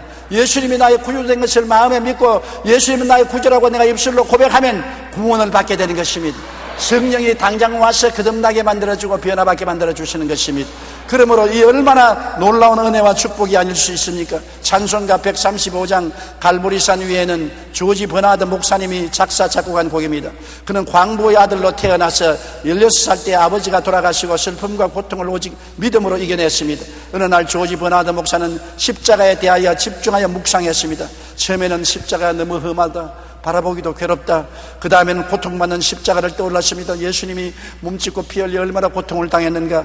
그렇게 묵상하면서 기도를 계속하고 있는데 십자가를 통한 구원의 의미가 마음에 너무나 명확하게 새겨지기 시작한 것입니다. 그의 말에 의하면 홍수처럼 십자가의 은혜가 쏟아졌다는 것입니다. 그때 즉시 펜을 들어 쓴 것이 바로 이 찬송입니다. 특별히 3절에서 우리는 십자가의 은혜를 뜨겁게 느낄 수가 있는 것입니다. 이스라엘 백성들이 광야를 지나면서 불뱀에 물려 고통을 겪을 때 모세가 광야에서 든 뱀을 바라봄으로 살아날 수 있었던 것처럼 예수님은 그와 같이 자신도 십자가에 들려야 한다고 말씀하십니다. 그리고 우리는 그 십자가를 바라보고 믿음으로 보혈을 의지해서 구원을 받을 수 있다고 말한 것입니다. 조지 버나드 목사는 십자가를 바라보자 구원의 은혜가 비와 같이 마음에 쏟아졌다고 말한 것입니다. 기독교 신앙이란 십자가에 박힌 예수를 바라보고 십자가를 끌어안고 사는 것이 신앙인 것입니다. 아침에도 십자가를 바라보고, 점심때도 십자가를 바라보고, 저녁에도 십자가를 바라보고, 자나깨나 십자가를 바라보고, 십자가를 끌어안고 주님을 감사하고 기도할 때 보혈의 은혜, 성령의 은혜가 비와 같이 쏟아져서 우리는 거듭나고 변화받고 새로워지고 용서받고 또 용서받고, 하루에 7번씩 7번 용서를 받고 새로워지고 하나님께 갇혀와지고, 그 십자가를 통하여 기도할 때 하늘 문이 열리고 하나님의 응답이 우리에게 쏟아지게 되고, 우리가 하나님 성령으로 세임을 얻게 되고 능력을 얻게 되고 성령의 생활하게 되는 것입니다. 십자가 끌어안지 않고 성령의 신앙생활을 할 수 없는 것입니다. 십자가 끌어안지 않고 변화받지 않습니다. 십자가 끌어안지 않고는 성령께서 역사하지 않습니다. 우리는 빛난 면류관 받을 때까지 십자가를 끌어안고 십자가에 못 박인 예수를 바라보고 그 예수를 믿음으로 구원을 받게 되는 것입니다. 여러분의 선한 행위로 구원받는 것 아닙니다. 집안의 혈통을 통해서 구원받는 것 아닙니다. 교회나 교파를 통해서 구원받는 것이 아닙니다. 이런 것은 다 수단이요 목적이 아닙니다. 목적은 십자가에 못 박인 예수를 바라보는 것이 목적인 것입니다. 예수만 바라보면 오늘 이 시간에 죄를 지었음에도 불구하고, 못났음에도 불구하고, 버림을 받아야 마땅함에도 불구하고 죄 지은 그대로, 못난 그대로, 빈손들 그대로 용서와 의와 영광을 받고 구원을 얻고 하나님의 자녀가 되는 것입니다. 최후 승리를 얻기까지 주의 십자가 사랑하리, 빛난 면류관 받기까지 험한 십자가를 붙들어야 되는 것입니다. 인간의 구원은 율법의 행위의 대가로 주어지는 것이 아니라 예수님의 은혜로 되는 것입니다. 인간의 의는 더러운 걸레 같다고 성경은 말하는 것입니다. 여러분이 아무리 좋은 일을 행해도 그것은 하나님 보시기에는 더러운 걸레와 같다는 것입니다. 예수 믿고 거듭나고 성령으로 말미암아 행하는 행위는 아름다운 행위가 되지만은, 거듭나지 않고 인간의 힘으로 하는 행위는 더러운 걸레 같은 것입니다. 회개하고 예수님을 믿으면 성령의 신비한 역사로 영생을 얻게 되고, 여러분은 하나님의 자녀가 되어서 이 땅의 생이 끝나면 영원한 천국으로 당당하게 들어갈 수가 있는 것입니다. 여러분, 우리가 이 세상에 살 때는 관념 없이 살 수 있을지 모르지만 죽음의 그 순간이 얼마나 고통스럽겠습니까? 희망이 없는 절망한 사람은 죽음의 그 순간이 얼마나 고통스럽고 괴로우며, 그때 이후로 지옥에 들어서 영원히 지옥불에서 고통당하는 것은 결코 쉬운 일이 아닐 것입니다. 내가 감히 어떻게 지옥불에서 나올 수가 있겠습니까? 그러나 예수 그리스도의 십자가의 보혈을 믿으면 주께서 내가 다 이루었다, 내가 너 대신 고통당하고, 내가 너 대신 피를 흘리고, 내가 너 대신 죽고 지옥불에 고통을 당하고 너 죄를 내가 다 갚았으니 나만 의지하면 내가 너를 은혜로서 구원하겠다고 하시니, 이 얼마나 좋은 복음인 것입니까? 이것이 복된 소식이요, 이것이 복음인 것입니다. 니고데모는 일평생을 율법을 지키며 살았고 율법주의로 살았지만은 하나님과 교통이 안 되고 하나님의 기적을 체험해 본 적이 없었습니다만, 예수님의 생애를 보고 감동하고 감격했습니다. 기사와 이적이 넘쳐나고 생명의 역사가 넘쳐난 것을 보고서 예수님이야말로 하나님의 아들이요 하나님께서 오신 분인 줄 알고 그리스도에게 왔다가, 의외로 율법의 행위로 구원받는 것이 아니라 예수를 믿음으로 거듭나서 구원을 받는다. 모세가 광야에서 뱀을 든 것 같이 예수를 바라보면 마귀의 사망의 독에서 해방되고 구원을 받는 진리를 깨달아 구원을 받게 된 것입니다. 니고데모가 체험한 것을 오늘 우리는 모두 다 체험할 수 있는 것입니다. 예수 그리스도는 어제나 오늘이나 영원토록 동일한 것입니다. 갈보리 십자가의 예수 그리스도의 보혈은 지금도 여러분과 나를 위해서 흐르고 있는 것입니다. 지금도 우리가 마음으로 그리스도를 바라보고 그를 구주로 믿고 입으로 시인하면 성령의 역사로 거듭나고 변화받게 되는 것입니다. 변화받아야 되는 것입니다. 바람이 임의로 불며 어디서 와서 어디로 가는지 알지 못하나 나무가 흔들리는 것을 보고 알 수 있는 것처럼, 우리가 거듭나는지 안 거듭나는지 알 수 없으나 우리의 행위가 변화되고 마음의 생각이 변화되고 삶의 생각이 변화되는 것을 볼 때 하나님의 변화의 역사가 일어난 것을 알 수가 있는 것입니다. 여러분, 예수 믿고 변화받으십시오. 예수 믿고 새 사람이 되십시오. 누구든지 저를 믿으면 멸망하지 않고 영생을 얻습니다. 그리스도 예수 안에서 이전 것은 지나갔으니 보라 새 것이 되었다고 말한 것입니다. 하나님의 아들을 통해서 흑암의 세계에서 건져내사 그 사랑의 아들 나라로 옮긴 새로운 국적을 가지고 새로운 사람들이 된 것을 알게 되시기를 주님 이름으로 축원합니다. 우리 고개 숙여 기도드리겠습니다. 사랑이 많으신 우리 아버지 하나님, 우리도 니고데모와 같은 사람들이 아닙니까? 니고데모는 보통 사람보다 훌륭한 것은 율법을 엄숙하게 지키려고 노력하는 사람이었습니다. 그럼에도 불구하고 율법주의자는 구원을 받을 수 없다는 것을 예수님이 말씀하셨습니다. 육으로 난 것은 육이요 성령으로 난 것은 영이니 육을 아무리 장식해도 영이 되지 아니한다는 것입니다. 새로 태어나야 영이 되는 것이니 새로 태어나는 길은 예수 믿는 길밖에 없다고 주님께서 말씀하신 것입니다. 아버지여, 그러므로 육을 장식하지 말고 육은 십자가에 못 박아버리고 성령으로 거듭나서 하나님의 자녀가 되게 도와주시옵소서. 성령으로 생각하고 성령으로 말하고 성령으로 행동하며 사는 우리들이 되게 도와주시옵소서. 보혜사 성령님 인정하고 환영하고 모시드리고 의지합니다. 바람같이 불같이 생수같이 임하여 주시옵소서. 우리 마음을 사로잡아 주시옵시고 성령으로 변화시켜 주시옵시고 새 사람이 되게 도와주시옵소서. 예수님 이름으로 기도드리옵나이다. 아멘. 은혜 받으실 하나님 말씀은 구약성경 창세기 22장 15절로 18절 말씀이 되겠습니다.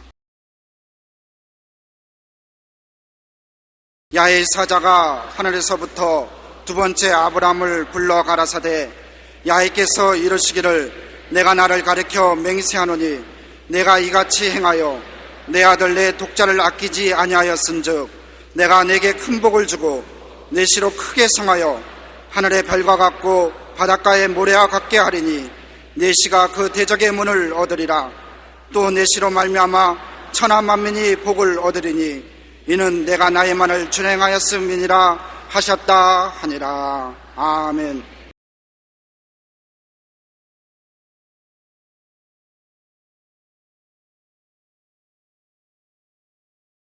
오늘 저는 여러분과 함께 하나님을 감동시킨 사람들이라는 제목으로 은혜를 나누고자 합니다.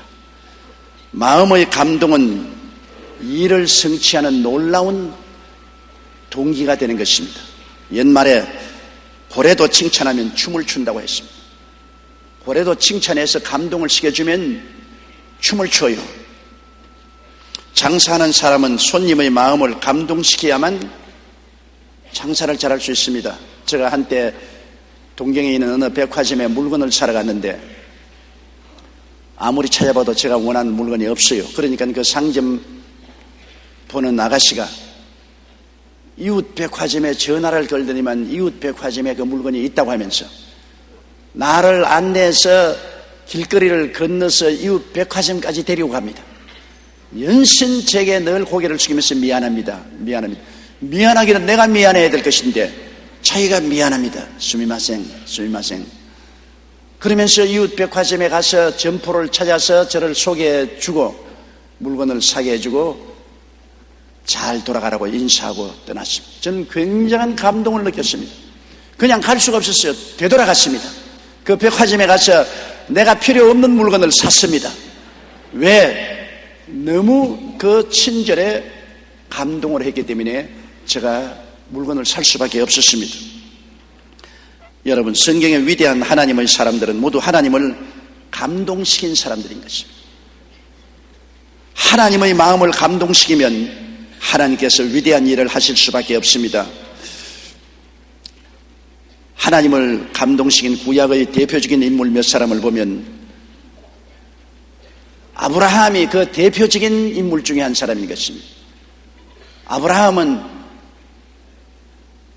85살에도 자식이 없어서 하나님께 자식을 달라고 간절히 기도하니까 하나님께서 밤에 밖에 나와 하늘을 쳐다보고 별들을 헤아리라고 하시면서 내 자손이 이와 같이 되리라고 약속을 받았습니다. 그러나 100살이 될 때까지 자손이 없었다가 100세 90살 되는 아내에게서 이삭이라는 귀한 아들을 얻었습니다.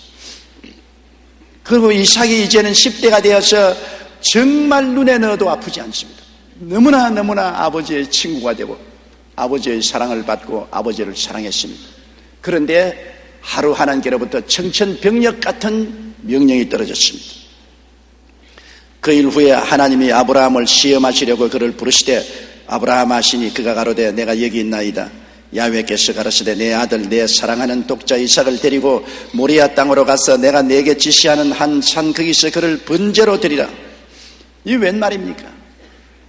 하나님께서도 100살에 주신 자식인 것을 알고 아브라함이 목숨처럼 사랑하는 자식인 줄 알고 계시는데도 불구하고 그 아들을 모리아산에 데려가서 그냥 제사가 아닙니다. 잡아서 각을 떠서 태워드리는 제사로 드리는, 보통 사람으로서는 감당할 수 없는 시험입니다. 아마 평범한 사람들은 이 하나님 말씀을 결코 받아들일 수 없었을 것입니다. 자기의 목숨이 죽는 것보다 더 괴로운 것입니다. 그럼에도 불구하고 아브라함은 아무하고도 의논하지 아니하고 그 아들 이삭을 데리고 사흘 길을 걸어서 모리아산에 올라가서 제단을 쌓고 장작을 펼쳐놓고 아들을 묶어서 발로 목을 밟고 칼을 들어서 그 경동맥을 꺾으려고 한 것입니다. 하는 간단한 기사에 불과한 것 같지만 실제로 아브라함의 가슴 속에 일어났던 그 마음의 번뇌와 고통은 이루 말로 형용할 수 없을 것입니다. 그러나 그는 하나님을 사랑하고 순종함이 그 자식을 사랑한 것보다 더 컸습니다. 바로 그때 사자가 가라되 그 아들에게 내 손을 대지 말라, 아무 일도 그에게 하지 말라. 내가 내 아들 내 독자라도 내게 아끼지 아니하였으니 내가 이제야 내가 하나님을 경외하는 줄을 아노라.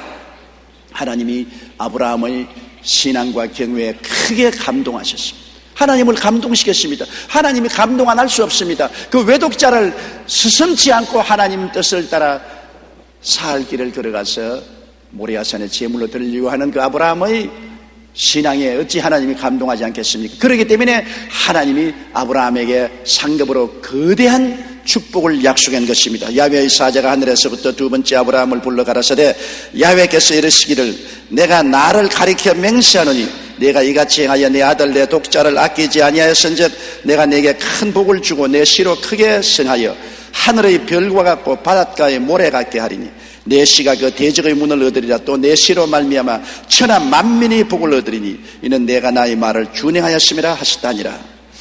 아브라함이 믿음의 조상이 되고 그 후손에서 우리 주 예수 그리스도가 탄생하시고 그를 통하여 천하 만민이 복을 얻게 하신 것은 아브라함의 신앙이 하나님을 감동시켰기 때문인 것입니다.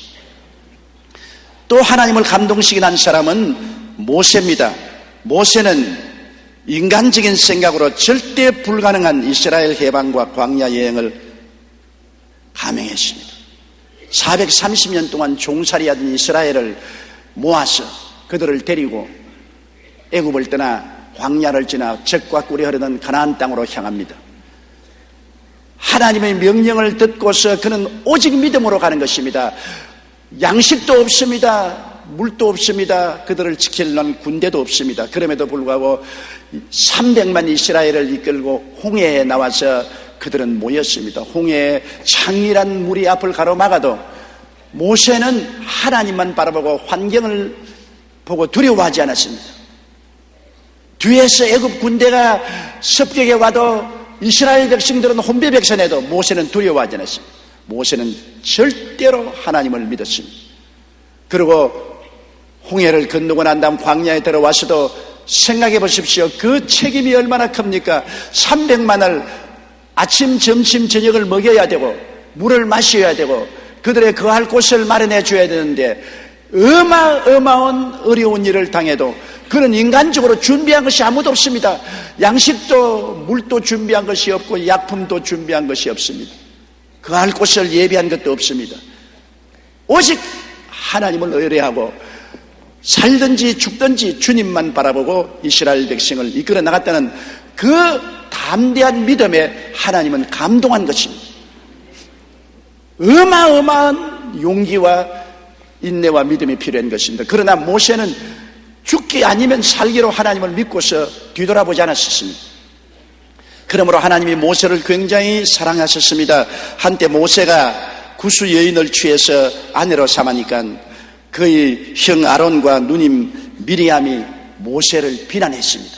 어찌하여 이제 80이 넘은 노인이 또 무슨 구수 여인을 취해서 아내를 삼느냐. 더구나 이스라엘에 수많은 처녀가 있는데 이스라엘 처녀 제껴놓고 얼굴이 새카만 구수 여인을 택해서 이방 여인과 결혼하며 비난했습니다.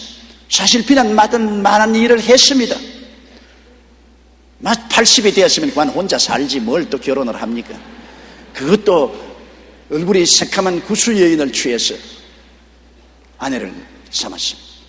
그래서 아론과 미리암이 형님이요 누님이니까 비난할 만합니다. 그러나 하나님은 진노하셨습니다. 민수기 12장 5절로 8절에 보면 야훼께서 구름 기둥 가운데로서 강림하사 장막문에 서시고 아론과 미리암을 부르시는지라 그 두 사람이 나아가며 이르시되 내 말을 들으라.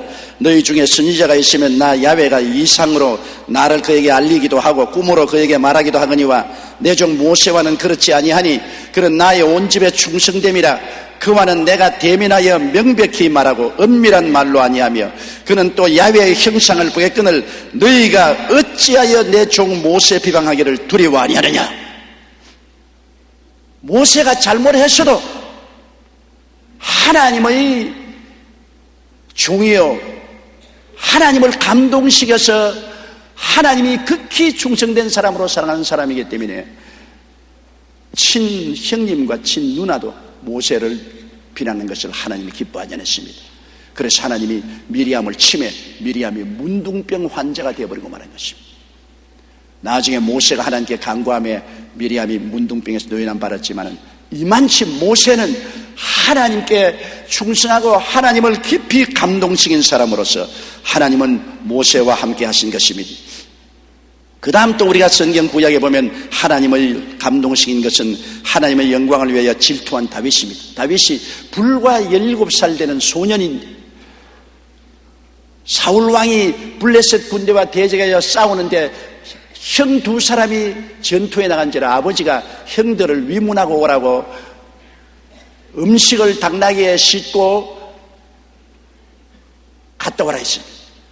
그가 형들과 형의 상관들에게 줄 선물을 가지고 지내나가니 그때 마침 골리앗이 나와서 이스라엘을 대적하고 만군의 야훼 하나님을 모욕한 모든 이스라엘 백성이 골리앗을 보고 다 혼비백산하여 도망치고 나무 뒤에나 언덕 뒤에 숨었습니다. 이것을 보고 다윗은 분노했습니다. 어떻게 하여 살아계신 하나님 만군의 야훼를 저렇게 모욕하는데 이스라엘이 도망을 치느냐. 저 할례받지 못한 이방인을 보고 왜 두려워하느냐. 그래서 그가 사울왕에게 나가서 제가 가서 싸우겠습니다. 사울이 너는 17살쯤 되는 초립동이요 저 골리앗은 어릴 때부터 대장군이라 네가 절대로 그와 같이 싸우지 못한다.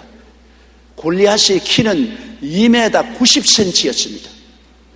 그러니 제가 1m 73cm니 이렇게 쳐다봐도 까맣습니다.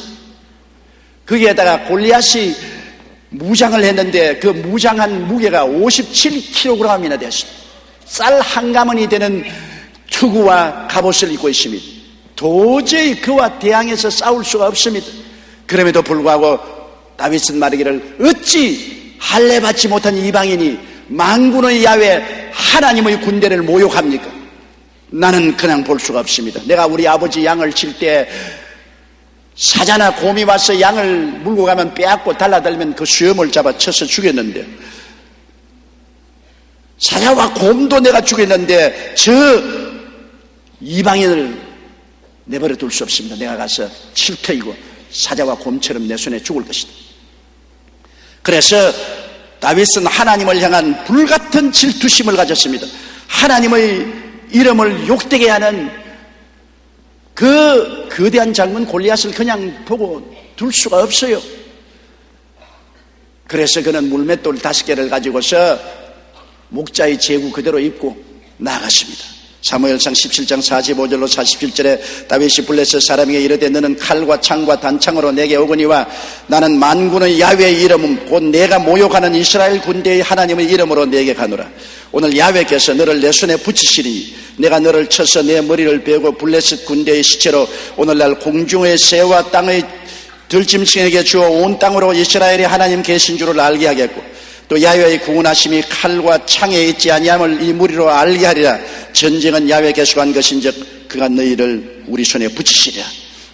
그렇게 말하고 나가서 물맷돌로 치매 물맷돌이 골리앗의 이마에 박힘에 그대로 쓰러진데 가서 골리앗이 칼을 뽑아서 그 목을 베어 들었습니다.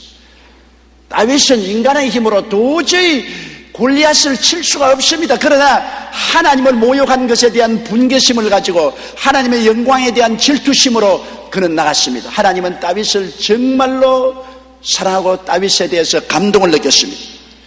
그래서 성경에는 다윗이 하나님 마음에 꼭 합한 자라고 말했었습니다. 하나님을 감동시켰던 것입니다. 그 이후로 다윗은 선택받아 이스라엘의 왕이 되었던 것입니다. 신약 시기에도 하나님을 감동한 사람들이 있습니다. 베드로는 하나님을 감동시킨 사람 중에 한 사람인 것입니다. 오순절날 이후로 베드로가 이곳저곳 다니면서 복음을 전가할 때 그가 요빠 내려가서 복음을 전가하며 요빠의 피장 시몬의 집에 있을 때였습니다. 하루는 점심 먹기 전에 다락에 올라가서 기도하는데 환상 중에 하늘에서 보자기가 내려오는데 보니 그 속에 여러 가지 들짐승과 날짐승이 많이 있습니다. 하나님이 말씀하기를 베드로야 잡아서 먹어라. 베드로가 말했습니다. 하나님, 나는 부정한 짐승을 어릴 때부터 먹지도 않고 만지도 않았습니다. 어찌 이 부정한 것을 먹을 수 있습니까? 하나님 말하기를 내가 깨끗하게 했는 것을 부정하다고 하지 마라. 3번 그 말을 하고 보자기가 하늘로 올라갔었습니다. 잠시 후에 이방인 고넬료의 집에서 하인과 군대들이 와서 베드로를 찾습니다. 왜냐? 우리 주인 고넬료는 착실한 신앙인이라 그가 정오 기도 시간에 천사가 나타나서 요빠의 해변가 피장 시몬의 집에 가서 베드로를 청하라. 구원의 말씀을 전하겠다고 하니 와서 복음을 전하여 주십시오. 여러분, 그때 유대인으로서 이방인에게 절대 못 갑니다. 유대인이 이방인 집에 들어가거나 함께 먹으면 부정한 자가 되어서 유대인 사회에서 쫓겨납니다. 더구나 베드로는 사도 중에 지도자인데 만일 그가 이방인의 집에 들어가서 음식을 같이 먹고 그들에게 복음을 전거했다고 생각하면 완전히 쫓겨납니다. 그 당시에는 복음은 이스라엘 백성에게만 주는 것이지 이방인에게는 주지 않았다고 생각했습니다. 그럼에도 불구하고 베드로는 하나님이 주신 계시를 보았습니다. 각종 짐승과 날짐승, 부정한 짐승들을 잡아 먹으라는 것이 이방인에게 나가서 복음을 전가하는 하나님의 지신 줄 알고 세상 사람들이 비난하고 공격하고 손가락질하고 그를 짓밟을 것을 분명히 알면서도 담대하게 하나님께 순종해서 이방인 고넬료의 집에 갔습니다. 여러분, 이것은 요사이 생각할 때 쉽게 생각하지만은 그 당시는 어마어마하게 어려운 사실인 것입니다. 베드로는 자기의 지위나 명예나 권세를 다 저버리고 자기를 비워버리고 하나님의 뜻에 순복한 것입니다. 아직 세상에 버림받고 교회에 버림받을 각오를 하고 간 것입니다. 하나님이 베드로의 그 순종에 감동했던 것입니다. 그렇기 때문에 사도행전 10장 44절로 48절에 보면 고넬료의 가정에 가서 베드로가 설교할 때 베드로가 이 말할 때 성령이 말씀 듣는 모든 사람에게 내려오시니 베드로와 함께 온 할례 받은 신자들이 이방인들에게도 성령 부어 주심을 인하여 놀라니 이런 방언을 말하며 하나님 높임을 들으미리라. 이에 베드로가 가로되 이 사람들이 우리와 같이 성령을 받았으니 누가 능히 물로 세례 줌을 금하리요 하고 명하여 예수 그리스도 이름으로 세례를 주라 하니라. 저희가 베드로에게 수일대 유하기를 청하니라. 처음으로 베드로가 복음을 이방인에게 전했습니다. 하나님의 구원의 손길이 유대인에게만 있는 것이 아니라 이방인에게도 있다는 사실을 베드로가 순종함으로 증명한 것입니다. 베드로는 하나님의 마음을 얼마나 감동시켰기에 베드로가 말씀할 때 성령이 임하셔서 이방인들이 성령을 받고 방언을 말하고 하나님을 높이는 기적적인 역사가 일어났던 것입니다. 또한 주님의 마음을 크게 감동시킨 분이 바로 바울입니다. 바울은 원래 사울인데 교회를 핍박하고 성도를 죽이고 스데반 집사를 죽일 때는 총책임자 역할을 했습니다. 그가 교회를 열렬히 핍박하고 율법을 뜨겁게 준수하며 예수 그리스도의 대적으로 행했습니다. 제사장의 허락을 받고 다메섹에 있는 예수교인들을 잡아서 옥에 갇히고 또 죽이기도 하려고 가다가 다메섹이 보이는 근처에 갔을 때 대낮 햇빛보다 저 밝은 빛이 비추면서 하늘에서 음성이 나서 가로되 사울아 사울아 어찌하여 너가 나를 핍박하느냐. 사울이 말했습니다. 주여 누시니까 나는 너가 핍박하는 예수라. 그때 사도행전 26장 16절 18절에 보면 하나님이 이렇게 말씀하셨습니다. 일어나 내 발로 서라. 내가 내게 나타난 것은 곧 내가 나를 본 일과 장차 내가 내게 나타날 일에 너로 사환과 증인을 삼으려 함이니 이스라엘과 이방인들에게서 내가 너를 구원하여 저희에게 보내어 그 눈을 뜨게 하여 어두움에서 빛으로 사단의 권세에서 하나님께로 돌아가게 하고 죄사함과 나를 믿어 거룩하게 된 무리 가운데서 기업을 얻게 하리라 하더이다. 이와 같이 주님께서 사울을 불렀습니다. 그는 나중에 자기 이름을 바울이라고 계명하고 난 다음에 하나님이 주신 소명과 꿈을 죽도록 충성했습니다. 그가 어지간하면 피할 수도 있었는데도 불구하고 그 당시에는 도로망도 확충되지 않고 여행을 하는데 얼마나 어려움도 많고 위험도 많았습니다. 성경에 보면 바울은 고린도후서 11장 23절로 33절에 이렇게 말했습니다. 내가 수고를 넘치도록 하고 옥에 갇히기도 더 많이 하고 매도 수없이 맞고 여러 번 죽을 뻔하였으니 유대인들에게 40에 하나 감한 매를 5번 맞았으며 3번 태장으로 맞았고 1번 돌로 맞고 3번 파선하는 중에 일주야를 기품해서 지냈으며 여러 번 여행에 강의 위험과 강도의 위험과 동족의 위험과 이방인의 위험과 시내의 위험과 광야의 위험과 바다의 위험과 거짓 형제 중의 위험을 당하고 또 수고하며 애쓰고 여러 번 자지 못하고 줄이며 목마르고 여러 번 굶고 춥고 헐벗었노라. 이 외의 일은 고사하고 오히려 날마다 내 속에 눌리는 일이 있으니 곧 모든 교회를 위하여 염려하는 것이라. 누가 약하면 내가 약하지 아니하며 누가 실족하게 되면 내가 애타하지 않더냐. 내가 부득불 자랑할진대 나의 약한 것을 자랑하리라. 이만한 고통과 수고를 당하면서도 절대 뒤로 물러가지 않고 바울은 하나님이 주신 하늘의 환상을 따라 일생을 달렸습니다. 그가 디모데후서 4장 6절로 8절에 로마 감옥에서 사형을 기다리고 있으면서 그의 영적인 아들 디모데에게 이렇게 편지했습니다. 관제와 같이 벌써 내가 부음이 되고 나의 떠날 기약이 가까웠도다. 내가 선한 싸움을 싸우고 나의 달려갈 길을 마치고 믿음을 지켰으니 이제 후로는 나를 위하여 의의 면류관이 예비되었으므로 주 곧 의로우신 재판장이 그날에 내게 주실 것이니 내게만 아니라 주의 나타나심을 사모하는 모든 자에게니라. 그는 이제 죽음을 앞두고 그가 구라파 여행을 3번이나 하면서 복음을 전가한 과거를 기억했습니다. 그리고 그는 말하기를 내가 선한 싸움을 싸우고 나의 달려갈 길을 마치고 믿음을 지켰다고 담대하게 말할 수가 있는 것입니다. 그러므로 하나님은 바울 선생의 선교 열정에 깊이 감동했던 것입니다. 그래서 하나님은 바울을 통해서 신약 성경의 반을 적었습니다. 다른 사람이 받을 수 없는 놀라운 계시와 하나님의 묵시를 받아서 신약 성경 태반을 바울의 손을 통해서 적게 한 것입니다. 여러분, 충성이 하나님을 감동시킨 것입니다. 미국의 스탠다드 석유회사에 있던 일입니다. 그 회사의 직원 중에는 아치볼드라는 청년이 있었는데 그는 호텔에 가면 숙박기에 자신의 이름 대신 한 통 4달러 스탠다드 석유라고 회사의 석유 가격과 이름을 적었습니다. 말할 기회만 주어도 그는 자기를 소개할 때 한 통 4달러 스탠다드 석유라고 합니다. 그렇게 자기를 소개했습니다. 한 통 4달러라는 변명이 붙을 정도로 그는 유명했습니다. 사람이 이 아치볼드가 보면 스탠다드 석유 한 통 4달러. 그는 이것을 입에 붙이고 다녔었습니다. 이 소문이 당시 사장이었던 록펠러의 귀에 들어갔습니다. 청년은 기특하게 여긴 록펠러는 그를 불러 함께 식사를 했는데 청년에게 회사에 대한 열정적인 사랑과 충성심이 있음을 발견하고 록펠러 회장이 크게 마음에 감동을 느꼈습니다. 세월이 흘러 록펠러는 퇴임하고 차기 사장에 선출되는데 그 차기 사장의 이름이 바로 아치볼드였습니다. 그는 스탠다드 회사 역사상 가장 유능한 회사 공헌한 인물로 평가한 사장이 되었습니다. 평사원에 불과했던 아치볼드가 어떻게 사장 자리에 올라갔습니까? 회사에 대한 그의 충성심이 록펠러 회장의 감동을 주었기 때문인 것입니다. 여러분, 이 세상에 사람이 살면서 감동을 받고 감동을 줌으로 인생의 성공을 가져옵니다. 남편도 아내에게 감동을 주면 서비스를 받을 수 있죠. 아내도 남편을 감동시키면 남편의 사랑을 받을 수 있죠. 오늘 장사하는 사람은 물건을 파는 것이 아니라 손님들에게 감동을 파는 것입니다. 손님을 감동시키면 손님들이 그 물건을 사게 되어 있는 것입니다. 하나님을 감동시키는 삶을 살면은 우리가 기도할 때 하나님이 응답 안 할 리가 없고 하나님이 우리를 붙들어 주지 않을 리가 없는 것입니다. 우리는 구약과 신약 시대에 하나님을 감동시킨 사람의 생활을 본받아 우리도 하나님을 감동시켜야 되겠습니다.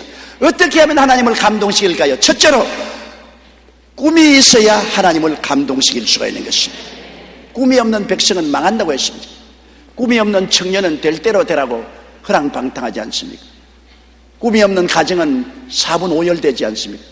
꿈이 없는 나라는 서로 물고 찢고 싸우다가 망하지 않습니까? 개인이나 가정이나 사회나 국가나 분명한 나아갈 꿈이 있어야 되는 것입니다. 더구나 하나님 나라에서는 하나님이 꿈이 있는 사람을 사랑하는 것입니다. 하나님이 430년 종살이던 이스라엘 백성을 끌어내실 때 어떻게 끌어냈습니까? 다른 아무 말씀도 안 했습니다. 젖과 꿀이 흐르는 땅으로 가자. 꿈을 주었습니다. 주님께서 그들에게 쌀가마니를 내려주지 않았었습니다. 꿈을 주었습니다. 젖과 꿀이 흐르는 땅으로 가자. 그 꿈을 마음속에 받아들여서 끝까지 간 사람은 젖과 꿀이 흐르는 땅으로 들어갔습니다. 신명기 11장 8절로 9절에 보면 그러므로 너희는 내가 오늘날 너희에게 명하는 모든 명령을 지키라. 그리하면 너희가 강성할 것이요 너희가 건너가서 얻을 땅에 들어가서 그것을 얻을 것이며 또 야훼께서 너희의 열조에게 맹세하사 그와 그 후손에게 주리라 하신 땅 곧 젖과 꿀이 흐르는 땅에서 너희 날이 장구하리라. 젖과 꿀이 흐른다는 마음의 비전을 가져야 하나님이 인도할 수가 있었던 것입니다. 여러분, 우리 주님도 그렇게 하지 않습니까? 주님께서 부활하사 제 아들을 모아놓으시고 말씀하시기를 마가복음 16장 15절에 또 가라사대 너희는 온 천하에 다니며 만민에게 복음을 전파하라. 그때 여러분 온 천하라는 것은 우리가 상상할 수 있는 정도가 아닙니다. 그때 비행기도 없고 자동차도 없고 배도 돛단 데밖에 없었습니다. 그런데도 불구하고 갈릴리를 떠나본 적이 없는 소수의 제자들을 불러놓고 온 천하에 다니며 만민에게 복음을 전파라고 했으니 엄청난 꿈을 가지라는 것입니다.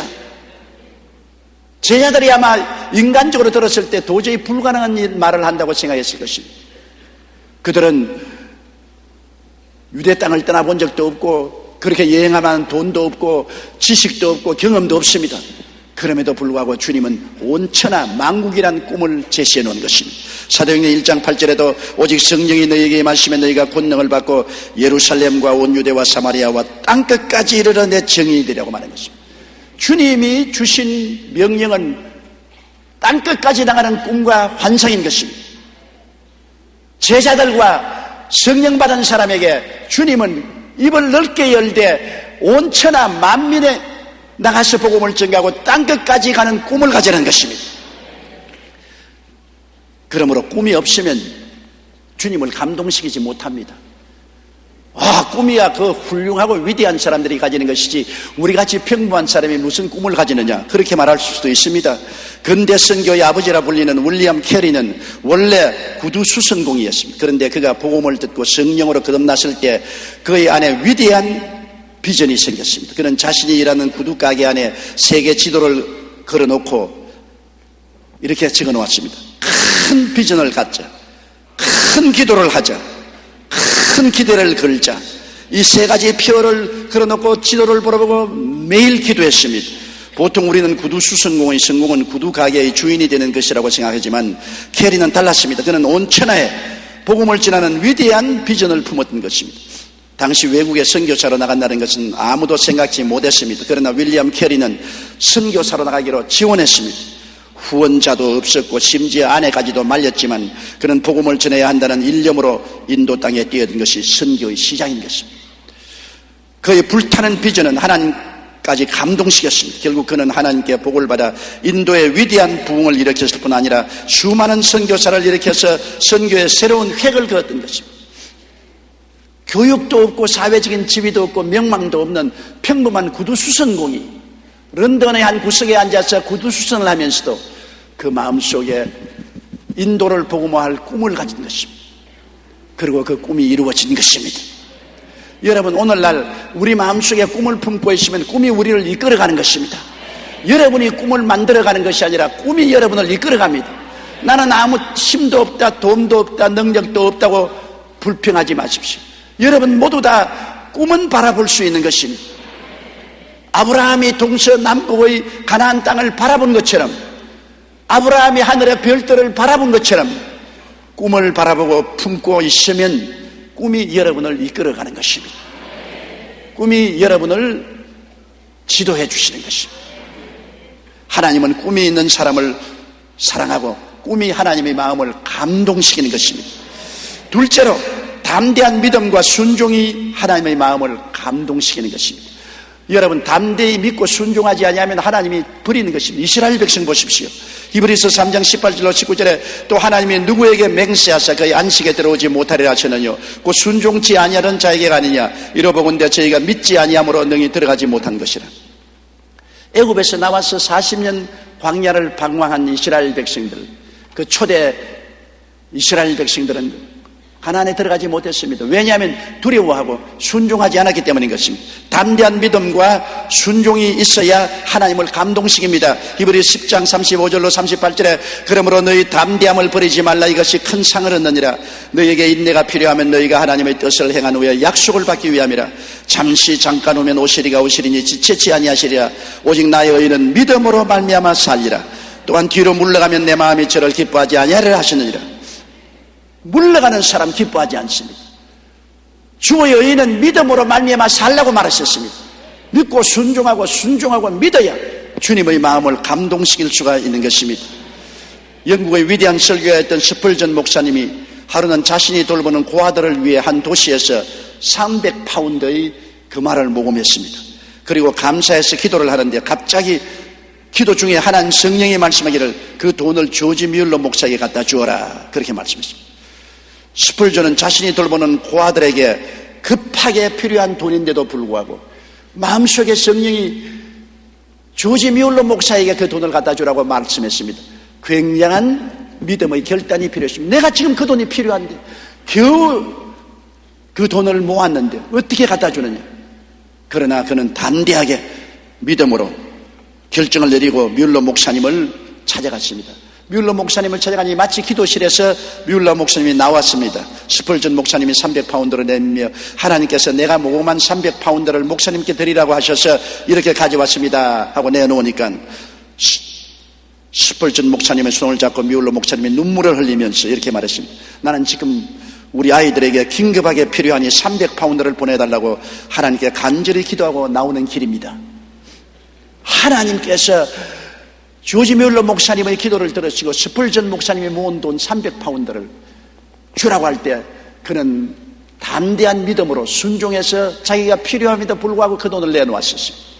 하나님은 이러한 것을 기뻐하고 하나님의 마음이 감동이 되었습니다.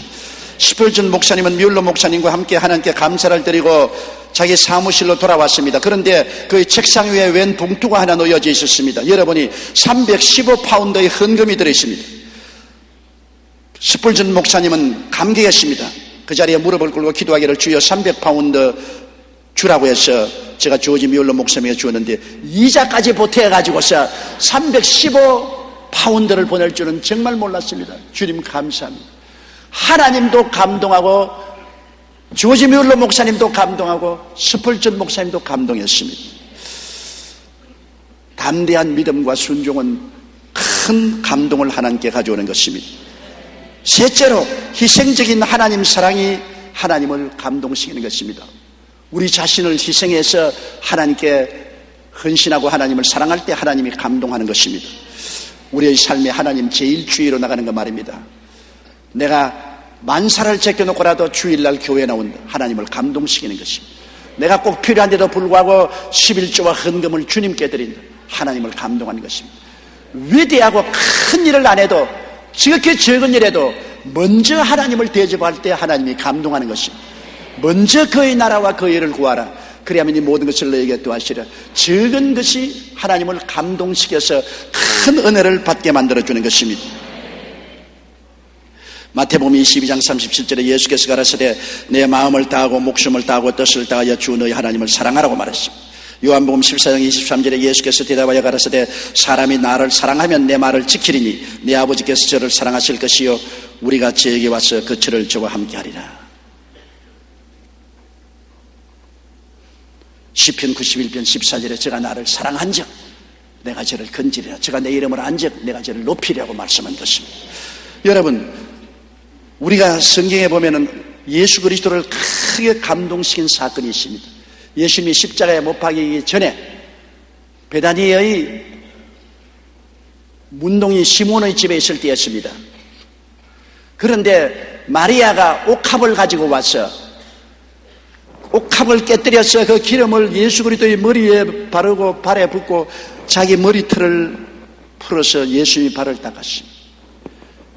그 당시에 처녀가 옥합을 깨뜨린다는 것은 일생을 헌신한 것을 말합니다. 왜냐하면 옥합의 기름이 시집 갈 때 지참물로 가져가는 것입니다. 옥합의 기름을 많이 가져가면 시집에서 크게 환영을 받는 것입니다. 그런데 그가 시집 가기 위해서 모아놓은 그 기름을 옥합채 깨뜨려 버렸습니다. 그것은 시집 가는 것을 포기한 것입니다. 일생을 주님에게 쏟아버린 것입니다. 그 기름을 머리에 바르고 발에 붓고 여인에게 가장 중요한 것이 머리털 아닙니까? 머리털을 풀어서 예수님이 발을 닦았습니다. 머리가 산발이고 기름이 뚝뚝 흐르고 온 방에 기름 냄새가 등천을 했습니다. 그때 가룟 유다가 고함을 쳤습니다. 이 무슨 망년된 일인고 왜 이렇게 허비를 하느냐? 이를 팔아서 가난한 사람에게 주었으면 좋았을 것이다. 예수께서 이 여인이 하는 것을 꾸짖지 마라. 그가 내게 좋은 일을 했다. 내 죽음을 위해서 미리 기름을 발라주었다. 이 여인이 행한 일은 온 천하에 복음이 증가하는 곳에 다 말해질 것이라고 말했습니다. 예수님의 마음을 크게 감동시킨 것이 마리아의 희생적인 사랑인 것입니다. 마리아가 얼마나 예수님을 사랑했기에 옥합을 깨뜨리고 머리를 풀어서 그 발을 닦았습니다. 하나님은 우리가 헌신적으로 하나님을 사랑할 때 하나님은 감동을 하시는 것입니다.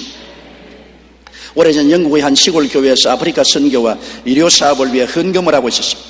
당시 헌금 바구니는 지금 우리가 사용하는 것처럼 주머니가 아니고 세수대야처럼 큼직한 바구니입니다. 이 바구니를 돌리면서 사람들이 헌금을 합니다. 그래서 그 교회에 헌금을 거두고 있는데 한 소년이 오더니만 헌금 바구니에 올라탔습니다. 그래서 사람들이 다 웃고 헌금 안내원이 내려가거라, 이 무슨 일이냐? 헌금을 거두는데 왜 헌금 바구니에 올라 앉았느냐? 저는 돈이 없어요. 그러나 내 일생을 주님께 헌금으로 바칩니다. 그래서 헌금 바구니에 올라 앉은 것은 자기 몸을 주님께 내어 바친다는 의미였습니다. 그 소년이 누구냐? 바로 아프리카 선교사로 이름을 떨친 리빙스톤 박사였습니다.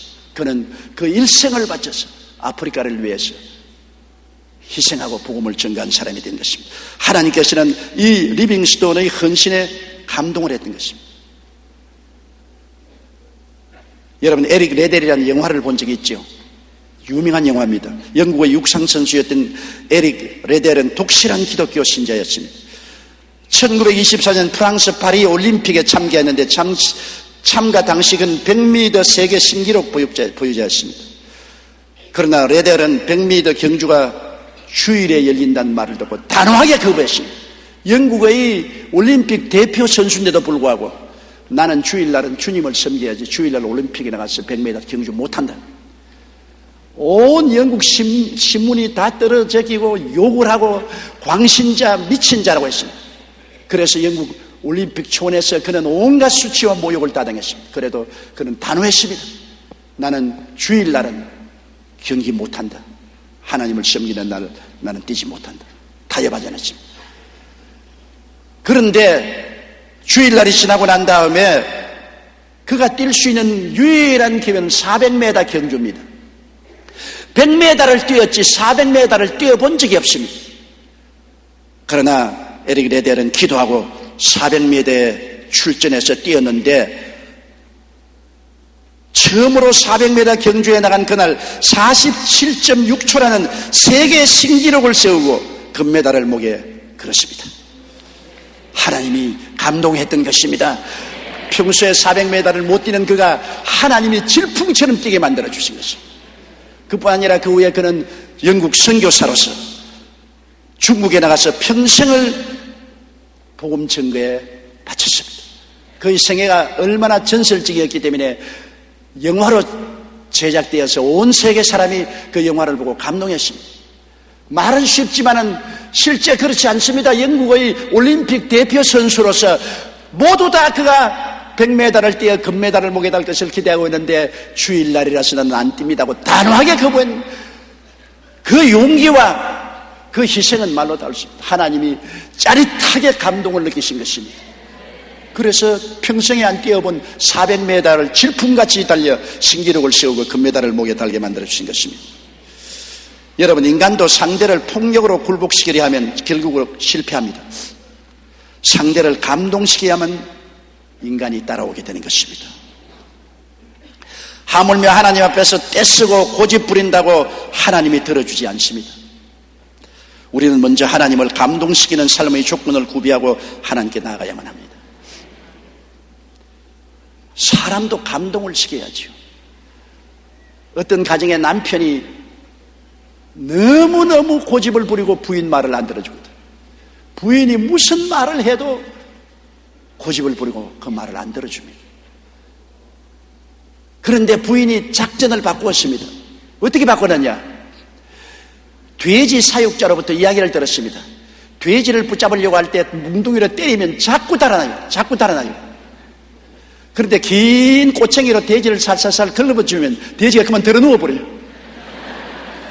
그러면 쉽게 돼지를 잡을 수 있습니다. 그 이야기를 듣고 남편을 자꾸 채찍질할 것이 아니라 꼬챙이로 긁어줘야 되겠다. 그래서 남편을 칭찬해주고 격려해주고 위로해주고 감동을 시키니까 그 다음부터 남편이 하라는 대로 다 하더랍니다. 일어서라면 일어서고 앉으라면 앉고 가라면 가고 오라면 오고. 사람도 감동을 시키면 따라옵니다. 채찍을 때리면 반항하는 것입니다. 하나님은 말할 필요 없습니다. 꿈을 가지고 믿음을 가지고 사랑으로 희생 봉사하면 하나님의 마음이 감동하여 주셔서 아브라함처럼 모세처럼 다윗처럼 베드로처럼 바울처럼 하나님이 오늘날 또 여러분을 축복하시고 사용하시고 여러분을 통하여 영광을 받으실 것입니다. 우리는 하나님을 감동시키는 사람들이 되십시다. 다 같이 고개 숙여 기도드리겠습니다. 거룩하시고 영광스러우신 우리 아버지 하나님, 오늘날 우리 세계에는 너무나 감동이 없습니다. 모두 다 메마르고 삭막하고 시기하고 분노하고 질투하고 싸움밖에 없습니다. 내 아버지 하나님이시여, 부부가 서로 감동하고 부모와 자식 간에 서로 감동시키고 이웃과 이웃끼리 서로 감동을 시키는 우리들이 되게 도와주시옵소서. 전능하신 아버지여, 천지를 지으신 하나님 아버지를 감동한 위대한 선현들을 우리가 보았습니다. 우리도 아브라함같이, 모세같이, 다윗같이, 베드로같이, 바울같이 꿈을 가지고 믿음을 가지고 사랑으로서 하나님을 감동시키는 우리들이 되게 도와주시옵소서. 하나님이 감동하셔서 우리들에게 복을 내리게 하여 주옵소서. 예수님 이름으로 기도드리옵나이다. 아멘.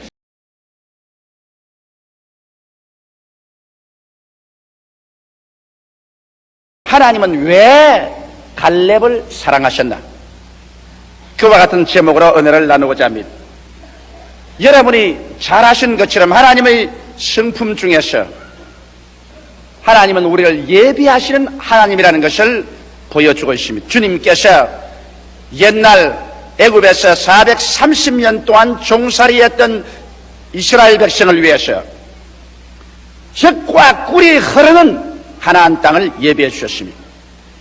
그래서 주님께서는 430년 종살이하던 백성을 모세를 통해서 이끌어내어 하나님이 예비하신 젖과 꿀이 흐르는 땅으로 인도하시려고 하신 것입니다.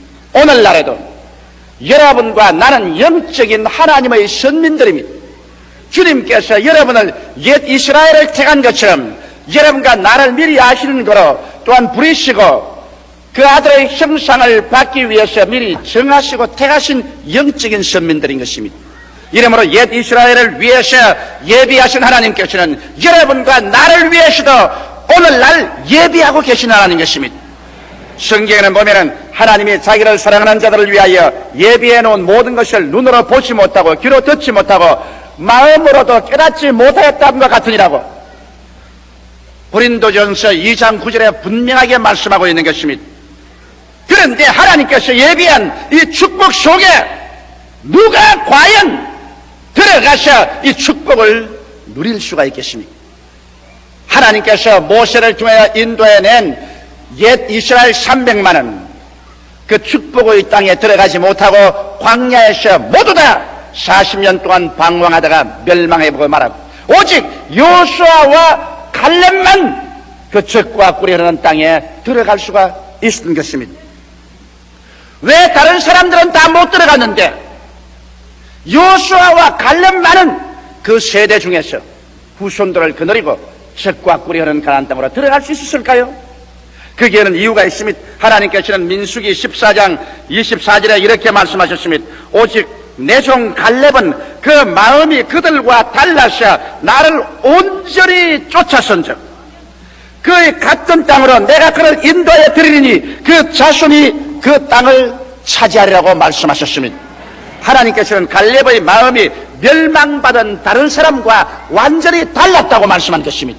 그러므로 오늘 우리들도 갈렙과 같은 마음의 바탕을 배워서 멸망받는 사람과 다른 마음의 자세를 가지면 갈렙이 하나님이 예비한 젖과 꿀이 흐르는 땅으로 들어간 것처럼 여러분과 나도 젖과 꿀이 흐르는 땅으로 들어갈 수 있게 되는 것입니다. 이러므로 오늘 이 시간 저는 여러분과 함께 갈렙의 그 색다른 마음, 하나님이 사랑한 마음을 같이 알아봄으로 말미암아 갈렙과 같이 위대한 삶을 살도록 해보겠습니다. 첫째로 갈렙이 다른 사람과 다른 마음을 가진 것은 주어진 상황에 대해서 다른 사람보다 특별한 관점으로 사물을 바라볼 수 있었다는 것입니다. 하나님께서 이스라엘 백성들 가운데 12두목을 택해서 가나안 땅을 40일 정탐하고 오도록 한 것입니다. 그래서 똑같이 가데스 바네아에서 출발해서 가나안 땅을 40주 40야 정탐하고 돌아왔는데 그 중에 10명의 정탐꾼이 본 관점과 갈렙과 여호수아가 바라본 관점이 완전히 틀렸다는 것입니다. 여기에 10정탐꾼이 본 관점은 전적으로 부정적인 색도에 서서 사물을 바라본 것입니다. 민수기 13장 31절로 33절에 보면 이와 같이 기록되어 있습니다. 10정탐꾼이 와서 모세와 백성들 앞에서 보고하기를 그와 함께 올라갔던 사람들은 가로되 우리는 능히 올라가서 그 백성을 치지 못하리라. 그들은 우리보다 강하니라 하고 이스라엘 자손 앞에서 그 탐지한 땅을 악평하여 가로되 우리가 둘이 다니며 탐지한 땅은 그 거민을 삼키는 땅이요 거기서 본 백성은 신장이 장대한 자들이며 거기서도 네피림의 후손 아낙 자손을 대장부를 보았나니 우리는 스스로 보기에도 메뚜기 같으니 그들의 보기에도 그와 같을 것임이라. 무서운 말로서 그 땅을 악평했습니다. 민수기 14장 1절로 3절에 보면 부정적인 소식은 연병과 같이 그를 듣는 사람들의 마음에 낙심과 절망을 가져왔습니다. 온 회중이 소리를 높여 부르짖으며 밤새도록 백성이 고가였더라. 이스라엘 자손이 다 모세를 원망하여 온 회중이 그들에게 이르되 우리가 애굽 땅에서 죽었거나 이 광야에서 죽었다면 좋았을 것을 어찌하여 여호와가 우리를 그 땅으로 인도하여 칼에 망하게 하려 하는도 우리 처자가 사로잡히리니 애굽으로 돌아가는 것이 낫지 않겠는가. 부정적인 관점으로 사물을 본 사람들은 파괴적인 보고를 하고 이 부정적이고 파괴적인 보고는 그를 듣는 사람들의 마음을 물같이 낙심시켜서 그래서 완전히 부정적인 마음으로 사로잡아버리고 말한 것입니다. 그러나 여기에 갈렙이 본 관점을 보십시오. 갈렙은 똑같이 출발하여 똑같이 40주 40년을 지났지만 갈렙은 완전히 긍정적인 자세로서 사물을 바라보았습니다. 민수기 13장 30절에 갈렙이 모세 앞에서 백성을 안도하여 가로되 우리가 곧 올라가서 그 땅을 취하자 능히 이기리라. 민수기 14장 6절로 9절에 보면 그 땅을 탐지한 자 중 눈의 아들 여호수아와 여분네의 아들 갈렙이 그 옷을 찢고 이스라엘 자손의 온 회중에게 일러 가로되 우리가 두루다니며 탐지한 땅은 심히 아름다운 땅이라. 여호와께서 우리를 기뻐하시면 우리를 그 땅으로 인도하여 들이시고 그 땅을 우리에게 주시리라. 이는 과연 젖과 꿀이 흐르는 땅이요 오직 여호와를 거역지 말라. 또 그 땅 백성을 두려워하지 말라. 그들은 우리의 밥이라.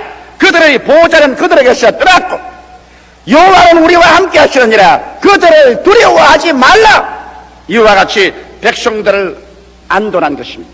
언제나 비관적이고 부정적인 마음을 가진 사람은 하나님 앞에 버림을 당합니다. 하나님께서는 빛이시라. 그 가운데 어두움이 없습니다. 빛을 가지고서 긍정적이고 적극적이며 창조적이고 소망을 가지고 사물을 바라보는 사람에게는 주께서 흑암 가운데 빛이 일어나도록 해주시는 것입니다. 그러나 어떠한 처지에 있든지 비관적으로 바라보고 언제나 부정적인 관점을 가지고서 사물을 바라보고 나는 못한다, 나는 안된다, 나는 못산다, 나는 할 수 없다, 그러므로 모든 것은 끝장이 났다고 하는 사람은 주님께서 버리시는 것입니다. 주께서 그러한 사람하고는 절대로 같이 손을 잡고 일하여 주지 아니하는 것입니다. 둘째로 갈렙이 그의 동료들과 다른 것은 환경에 대한 두려움을 갖지 않으셨습니다. 여러분, 두려움은 우리의 삶의 거대한 올무인 것입니다. 수없이 많은 사람들이 위대한 일을 성취하지 못한 것은 현재의 안위를 떠나서 새로운 세계로 향해서 모험을 하고 뛰어들어가는 이 세계의 두려움 때문에 못하고 그 때문에 위대한 일들을 성취하지 못하는 것입니다. 여러분, 인간의 자를 가지고서 인생을 사는 사람은 위대한 모험적인 일을 할 수가 없는 것입니다. 우리 예수 믿는 사람들은 우리 생애 속에 인간의 자만 가지고 사는 사람이 아닌 것입니다. 우리에게는 하늘과 땅과 세계와 그 가운데 모든 것을 지으신 하나님의 아들 예수님께서 같이 계시므로 하나님의 자를 가지고서 인생을 지어야만 되는 것입니다. 여기 여호수아와 갈렙과 같이 간 열정당꾼들은 그들의 생애 속에 하나님의 척도를 갖지 않으셨습니다. 믿음의 자를 가지 아니하고 인생의 경험과 이생만 가지고서 나간 것입니다. 성경은 말하기를 나의 의인은 믿음으로 말미암아 살리라. 사람이 떡으로 살 것이 아니요 하나님의 입으로 나오는 모든 말씀으로 살 것이라고 했는데, 믿음도 저버리고 말씀도 저버린 사람에게는 인간의 연약한 척도밖에 손에 쥔 것이 없는 것입니다. 이러므로 민수기 13장 30절에 보면 그들이 말하기를 그와 함께 올라갔던 사람들은 가로되 우리는 능히 올라가셔 그 백성을 치지 못하리라. 그들은 우리보다 강하니라.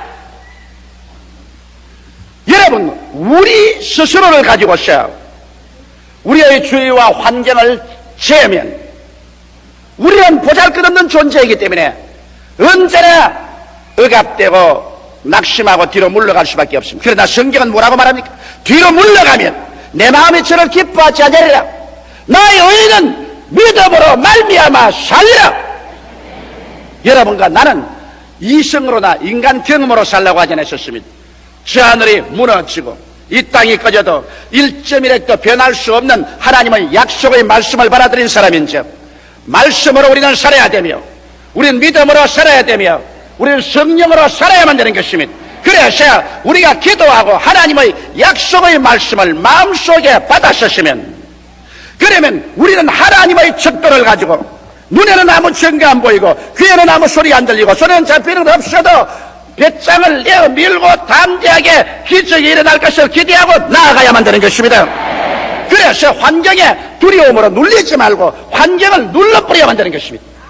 여호수아와 갈렙이 위대한 점은 그게, 그와 같이 간 동료들의 비참함은 바로 두려워한 데서 있는 것입니다. 민수기 13장 33절에 보면 거기에서 또 네피림 후손 아낙 자손 대장부를 보았나니 우리는 스스로 보기에도 메뚜기 같으니 그들의 보기에도 그와 같을 것입니다. 이런 수가 되십니까? 얼마나 두려움에 떨었던지 자기를 사람으로도 생각하지 아니하고 메뚜기로 생각했습니다. 그러고 난 다음 그들이 보는 관점까지 설명해서 말하기를 저들이 우리 보았을 때도 우리가 메뚜기처럼 보였을 것이다. 메뚜기면 끝장났지 뭐. 사람으로도 안 보고 자기를 메뚜기로 쫓아보는 그만큼 두려움으로 벌벌 떠는 사람들, 이러한 사람들을 하나님께서 절대로 사용할 수 없습니다. 하나님께서 여호수아에게 말씀하는 것은 강하고 담대하라. 내가 다시 말하노니 강하고 담대하라. 두려워 말라고 말씀하는 것입니다. 온전한 사랑이 두려움을 내어주나니 두려움에는 형벌이 있습니다. 여러분과 내가 예수님을 온전히 사랑하고 하나님 성령 가운데 있었으면 하나님의 말씀과 믿음으로 사물을 청량해서 절대로 두려워하지 아니할 것입니다. 그러나 내가 두려워하면 두려워하는 그것이 내게 미치는 것입니다. 여러분 욥의 일생을 보십시오. 욥이 얼마나 열심히 있고 충성스럽게 종교적인 사람이었지만 그러나 그 마음속에 두려움이 들어오자 말죠. 하나님은 그를 떠났고 마귀는 그와 같이 했었습니다. 그래서 그가 두려워한 대로 자식들 10명 다 잃어버리고 재산 다 파산해버리고 온몸 전신이 병들고 자기의 아내조차 너는 하나님을 저주하고 죽으라, 그러한 가정 파탄이 일어나 두려움의 결과가 얼마나 큰 비극을 가져온다는 것을 우리 성경에 분명히 보여주고 있습니다. 욥이 두려워하고 낙심하고 탄식하고 부정적인 노래를 부르고 있을 동안에 하나님께서는 그를 도와주지 않으셨습니다. 그러나 욥이 나중에 철저히 회개하고 그 믿음을 하나님께로 다시 돌이켜 오고 신념 속에 섰을 때 하나님께서 나타나셔서 그에게 일체의 저주를 다 대하시고 그를 다시 받아들여 치료하고 축복해 주어서 과거보다 배로 갑절로 축복해 준 사실이 성경에 기록되어 있는 것입니다. 오늘날 여러분 한 민족을 보더라도 그 민족이 용감하고 진취적이며 모험적인 민족은 언제나 흥했었습니다.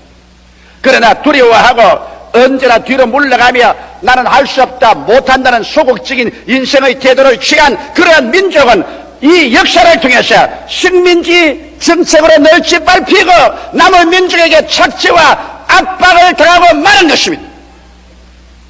오늘날 우리 기독교의 복음이 위대한 것은 복음은 우리 사람들로 하여금 믿음을 넣어주셔서 두려움에서 우리를 개방시켜 주신 것입니다. 여러분 우리 동양 사람들이 산을 보고 두려워해서 절을 하고 바닷물을 보고 두려워해서 절을 하고 조그마한 호수만 있어도 용왕을 두려워해서 절을 하고 해와 달과 이를 성신 보고 절을 하고 있을 때 이미 복음이 들어간 서양 민족들은 복음의 말씀을 따라서 해와 달과 별과 산천 초목이 모두 다 사람들을 위해서 지어놓았으니 사람이 그 중에 죄리라. 그러므로 너는 땅을 정복하고 다스리라. 공중의 새와 땅 위의 짐승과 바다의 물고기를 모두 지배하라. 위대한 인간 자아의식을 깨우쳐 준 것입니다. 그래서 복음이 들어간 곳마다 사람이 하나님 다음으로 이 우주의 중심입니다. 그러므로 이 우주의 주인은 바로 하나님의 관리를 임명받은 우리 사람이다. 이래서 사람들은 믿음을 얻어서 바다를 정복하고 바다 밑을 정복하고 산을 정복하고 우주를 정복하고 그리고 태양계를 향해서까지 나갈 수 있는 믿음을 가질 수가 있는 것입니다. 이러므로 사람의 인간 성패에 가장 위대한 것은 믿음입니다. 주님께서 적과 꿀이 흐르는 땅을 예비해 놓으셨습니다. 두려워하는 마음을 가지고서 뒤로 물러가는 이스라엘 300만 백성은 주님께서 그곳으로 이끌어갈 수가 없었습니다. 스스로 믿음으로 나가지 않은 사람을 주님께서 어떻게 도와줄 수 있는 것입니까? 그러나 여러분 갈렙은 그의 생애 속에 믿음으로 하나님을 플러스했기 때문에 그는 하나님의 척도로서 사물을 바라보고 그는 두려워하지 않으셨습니다. 여기 성경 말씀 보면은 민수기 13장 3절에 갈렙이 모세 앞에서 백성을 안전시켜 가르되 우리가 곧 올라가서 그 땅을 취하자 능히 이길 수 있다고 말했고, 그 다음 민수기 14장 8절에 여호와께서 우리를 기뻐하시면 우리를 그 땅으로 인도하여 들이시고 그 땅을 우리에게 주시리라. 이는 과연 적과 꿀이 흐르는 땅이라고 말했었습니다. 갈렙은 하나님의 약속과 그에 따른 기적을 믿었습니다. 하나님의 기적을 믿지 않은 것은 하나님을 멸시하는 행동인 것입니다. 오늘날에도 우리가 모여서 입술로 아무리 주여 주여 말하고 감사하고 찬양한다 하면서도 하나님을 믿지도 아니하고 하나님의 기적이 일어날 것을 믿지도 아니하면 하나님을 멸시하는 것이 되고 마는 것입니다. 하나님께서 멸시를 당하고 난 다음에 주께서 우리 가운데 성령으로 역사할 리가 없습니다. 민수기 14장 11절에 기적을 믿지 아니하고 인간의 척도로만 사물을 바라보는 사람들을 향해서 주께서 말씀하기를 여호와께서 모세에게 이르시되 이 백성이 어느 때까지 나를 멸시하겠느냐, 내가 그들 중에 모든 이적을 행한 것도 생각지 아니하고 어느 때까지 나를 믿지 않겠느냐.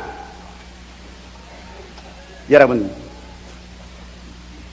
우리가 믿으면은 반드시 이적이 일어날 것을 기대해야만 되는 것입니다. 기적이 일어날 것을 기대하지 않을 바에야 무엇 때문에 믿어요? 내 인간의 수단과 방법으로 다 할 수 있는데 무엇 때문에 내가 믿고 나올 필요가 있겠어요? 우리 하나님께서 멸망시킨 열정탐꾼과 300만 이스라엘 백성에 대한 하나님의 정죄는 저들이 믿지 않을 뿐 아니라 저들이 하나님의 이적을 믿지 아니하고 하나님을 멸시했고, 오늘날 하나님께서 팔이 짧아 우리를 도와주지 못함이 아니요 하나님의 귀가 둔하여서 우리 기도를 들어주지 못함이 아닙니다. 우리가 믿지 아니하고 우리가 하나님의 기적을 기대하지 아니하고 인간의 수단과 인간의 방법과 인본주의로만 살기 때문에 하나님께서 멸시감을 느끼는 것입니다.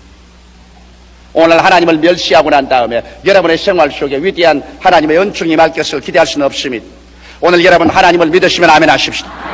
하나님의 기적이 여러분 생활 속에 일어날 것을 믿으시면 아멘 하십시오. 오늘 또 우리는 기적적으로 죄사함을 바라며 기적적으로 병고침을 바라며 기적적으로 귀신은 쫓겨나가며 기적적으로 절망은 소망으로 변화되며 기적적으로 저유는 떠나가는 것입니다. 우리의 기도와 믿음은 하나님의 위대한 창조적인 손길을 움직이게 되는 것입니다. 그래서 오늘 이 시간에 이 말씀을 듣는 여러분의 생애 속에 믿음과 기적이 요수아와 갈렙의 생애 속에 일어난 것처럼 일어날 줄 믿습니다. 셋째로 역경에 대한 태도가 틀렸습니다. 하나님을 반역하고 주를 버린 사람들의 역경에 대한 태도는 바로 민수기 14장 3절에 기록되어 있습니다. 어찌하여 여호와가 우리를 그 땅으로 인도하여 칼에 망하게 하려 하는 것, 우리 처자가 사로잡히리니 애굽으로 돌아가는 것이 낫지 아니하겠는가? 그들은 원수에게 잡혀 먹힐 것을 생각했었습니다.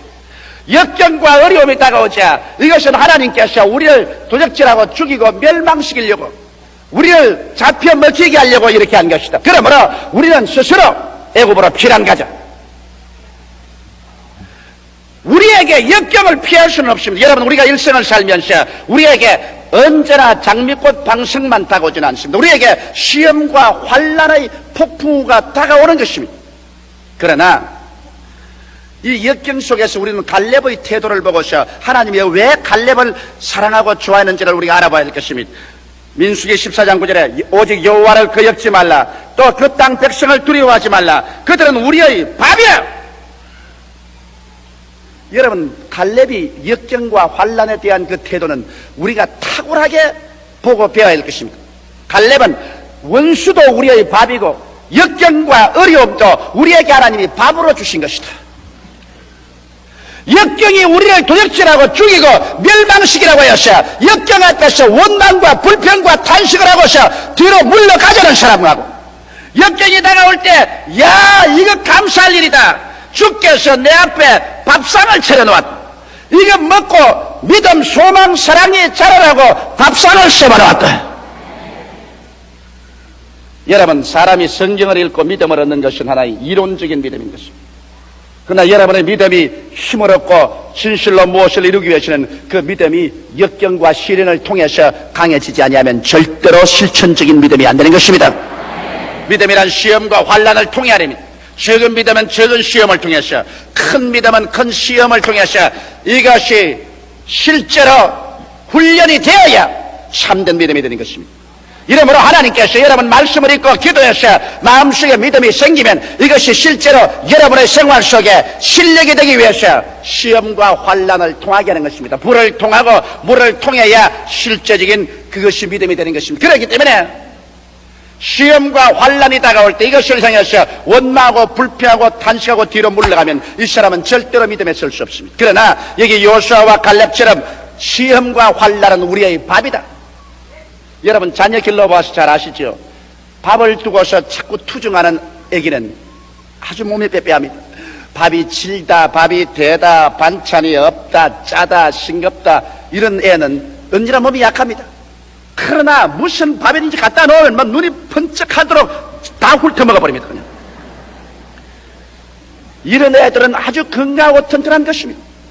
그러므로 우리에게 밥이 들어올 때 이 밥을 자꾸 감싸고 먹어야 돼요.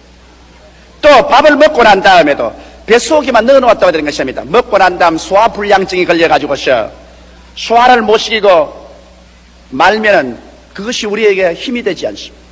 이러므로 여러분, 우리가 우리의 생활 속에 여러 가지 역경과 시험과 환란이 다가오게 될 때 우리는 갈렙과 같이 이것을 우리의 밥으로 감사함으로 받아들여야만 되는 것입니다. 절대로 이것이 우리를 망하게 하지 않는다. 하나님을 사랑하는 자, 곧 그 뜻대로 부르심을 입은 자들에게는 모든 것이 합력하여 선을 이루고 만다. 그러므로 지금 나의 이성과 나의 생각으로는 알 수 없지만은 하나님께서 플러스 마이너스를 하셔서 결과에 가서 유익되게 만들어줄 것인지, 그러므로 우리의 밥이니 시험과 환난을 감사함으로 받아들이고, 그러고 난 다음 그 가운데서 끝까지 인내하고 주님께 감사해야 됩니다. 여러분과 나는 사람의 눈으로 보아서는 안 됩니다. 우리가 무엇을 본지 하나님의 눈으로 보아야 되는 것입니다. 여러분, 그렇기 때문에 우리에게 좋은 것은 좋아서 좋고 좋지 않은 것은 하나님께서 합동하여 유익을 이루어 더욱 좋게 만들어 줄 것이니 좋은 것입니다. 이러므로 우리의 삶에서 영원한 긍정적인 삶의 자세와 태도를 취하는 것이 얼마나 좋은지 모릅니다. 갈렙은 바로 그와 같은 사람이었습니다. 이래서 갈렙은 모든 사물을 바라보길 때 긍정적인 자세로서 바라보고, 갈렙은 사물을 두려워하지 아니하고 믿음으로 하나님의 기적이 일어나는 것을 믿고서 바라보기 때문에 두려움을 극복할 수 있었으며, 그리고 갈렙은 그에게 다가오는 시험과 환난과 고통은 밥이라고 해서 즐겁게 그것을 받아들여서 믿음과 기도로서 받아 먹고 소화시켜버리기 때문에 갈렙은 힘을 얻고 또 얻고 더 위대한 힘을 얻는 것입니다. 이래서 성경 말씀 가운데 보면 하나님께서는 갈렙은 다른 사람과 마음이 달라 온전히 나를 쫓았다. 그러므로 내가 예비한 젖과 꿀이 흐르는 땅으로 그와 그 자손을 인도해 주겠다고 말씀하는 것입니다. 아버지가 잘나면 자손이 함께 축복을 받습니다. 아버지가 못나면 자손도 함께 고통을 당하게 되는 것입니다. 갈렙 한 사람이 잘나니까 갈렙의 후손들조차 모두 다 하나님의 축복을 받겠다고 약속한 것입니다. 오늘 이 시간에 여러분, 하나님은 사람을 외모로 취하지 아니하십니까? 그 인물이 잘났다, 그가 교육을 많이 받았다, 옷을 잘 입었다, 그 혈통이 좋다, 가문이 좋다, 그러므로 하나님이 도와주자, 그렇지 않습니다. 여러분, 우리가 세상에 태어날 때 어떠한 사람 입에 은숟가락을 물고서 태어날 수도 있고 다른 사람은 빈민굴에서 태어날 수 있습니다. 이것은 어찌할 도리가 없습니다. 이러한 차별은 인생에 있게 마련인 것입니다. 그러나 하나님께서 우리에게 다 공평하게 주신 것은 우리 마음속에 하나님을 믿을 수 있는 능력은 공평하게 주신 것입니다. 예수님이 십자가에 죽으셨다 부활한 것은 남녀, 노유, 빈부, 귀천, 종족을 상관없이 주님께서 우리에게 주신 은혜인 것입니다. 그러므로 우리가 팔자소관이나 부모 원망하지 말고 일어나서 오늘날 하나님 앞에서 여호와께서 그리스도 안에서 우리를 위해서 예비해 놓은 영혼이 잘됨같이 범사에 잘됨에 강건하고 생명을 얻되 넘치게 얻는 젖과 꿀이는 세계로 들어갈 준비를 해야 될 것입니다. 그렇기 때문에 성경은 말합니다. 지킬 만한 것보다 내 마음을 지켜라. 생명의 근원이 거기에서 나오나니라. 오늘 여러분과 내 마음을 회개해서 언제나 부정적이고 파괴적이며 절망적인 관점으로 보고 늘 인생을 비관하고 부정적인 말만 하는 그러한 것을 완전히 오늘 회개하고, 여러분이 사물을 바라볼 때 언제나 성경의 약속의 말씀에서 믿음과 하나님이 기적이 일어날 것을 기대하고, 그래서 소망차고 기쁨과 기대에 꽉 들어찬 마음의 자세를 가지고 나아가서 어떠한 역경이 다가와도 역경에 굴하지 말고 뒤로 물러가지 말고, 역경이 오면 무릎을 꿇어서 하나님이여 감사합니다. 나에게 믿음의 힘을 덮어 주시려고 주님께서 귀한 밥상을 준비해 주셨으니 감사합니다. 이것은 나의 밥입니다. 받아서 내가 잘 먹고 소화시키겠습니다. 여호와여 감사합니다 해서 어떠한 역경이라도 받아서 이를 소화해버리고, 그래서 더 믿음의 힘을 얻으면 이러한 사람을 주님께서 손잡고 오늘날에도 기사와 이적을 가지고서 젖과 꿀이 흐르는 땅으로 이끌어 주시는 것입니다. 여호와는 예비하시는 하나님인 것입니다. 여호와 예비하신 곳에 아직 우리가 들어갈 수 있는 땅이 있습니다. 오늘 이 시간 우리가 먹는 그리스도의 깨어진 몸과 흘리신 이 피도 그리스도의 살을 먹고 그리스도의 피를 마시고 주님과 플러스된 함께한 인생을 살았습니다. 평범한 인생으로 패배하지 말고 위대한 승리를 가져오는 인생이 되기 위해서 주님께서 우리에게 생명의 양식을 주시는 것입니다. 오늘 우리 마음 문을 열고 통회하고 자복하고 옛사람을 벗어버리고 갈렙과 같은 마음을 갖는 여러분이 다 되시기를 주님의 이름으로 축원합니다. 다 같이 고개 숙여 기도드리겠습니다. 살아계시고 거룩하신 우리 아버지 하나님, 하나님의 긍휼과 자비를 베풀어 주심을 감사합니다. 여기에 남녀, 노유, 빈부, 귀천, 신분의 고하를 막론하고 우리 모두 다 우리 마음을 다스리면 우리는 하나님의 예비한 젖과 꿀이 흐르는 땅으로 들어갈 수 있사옵나이다.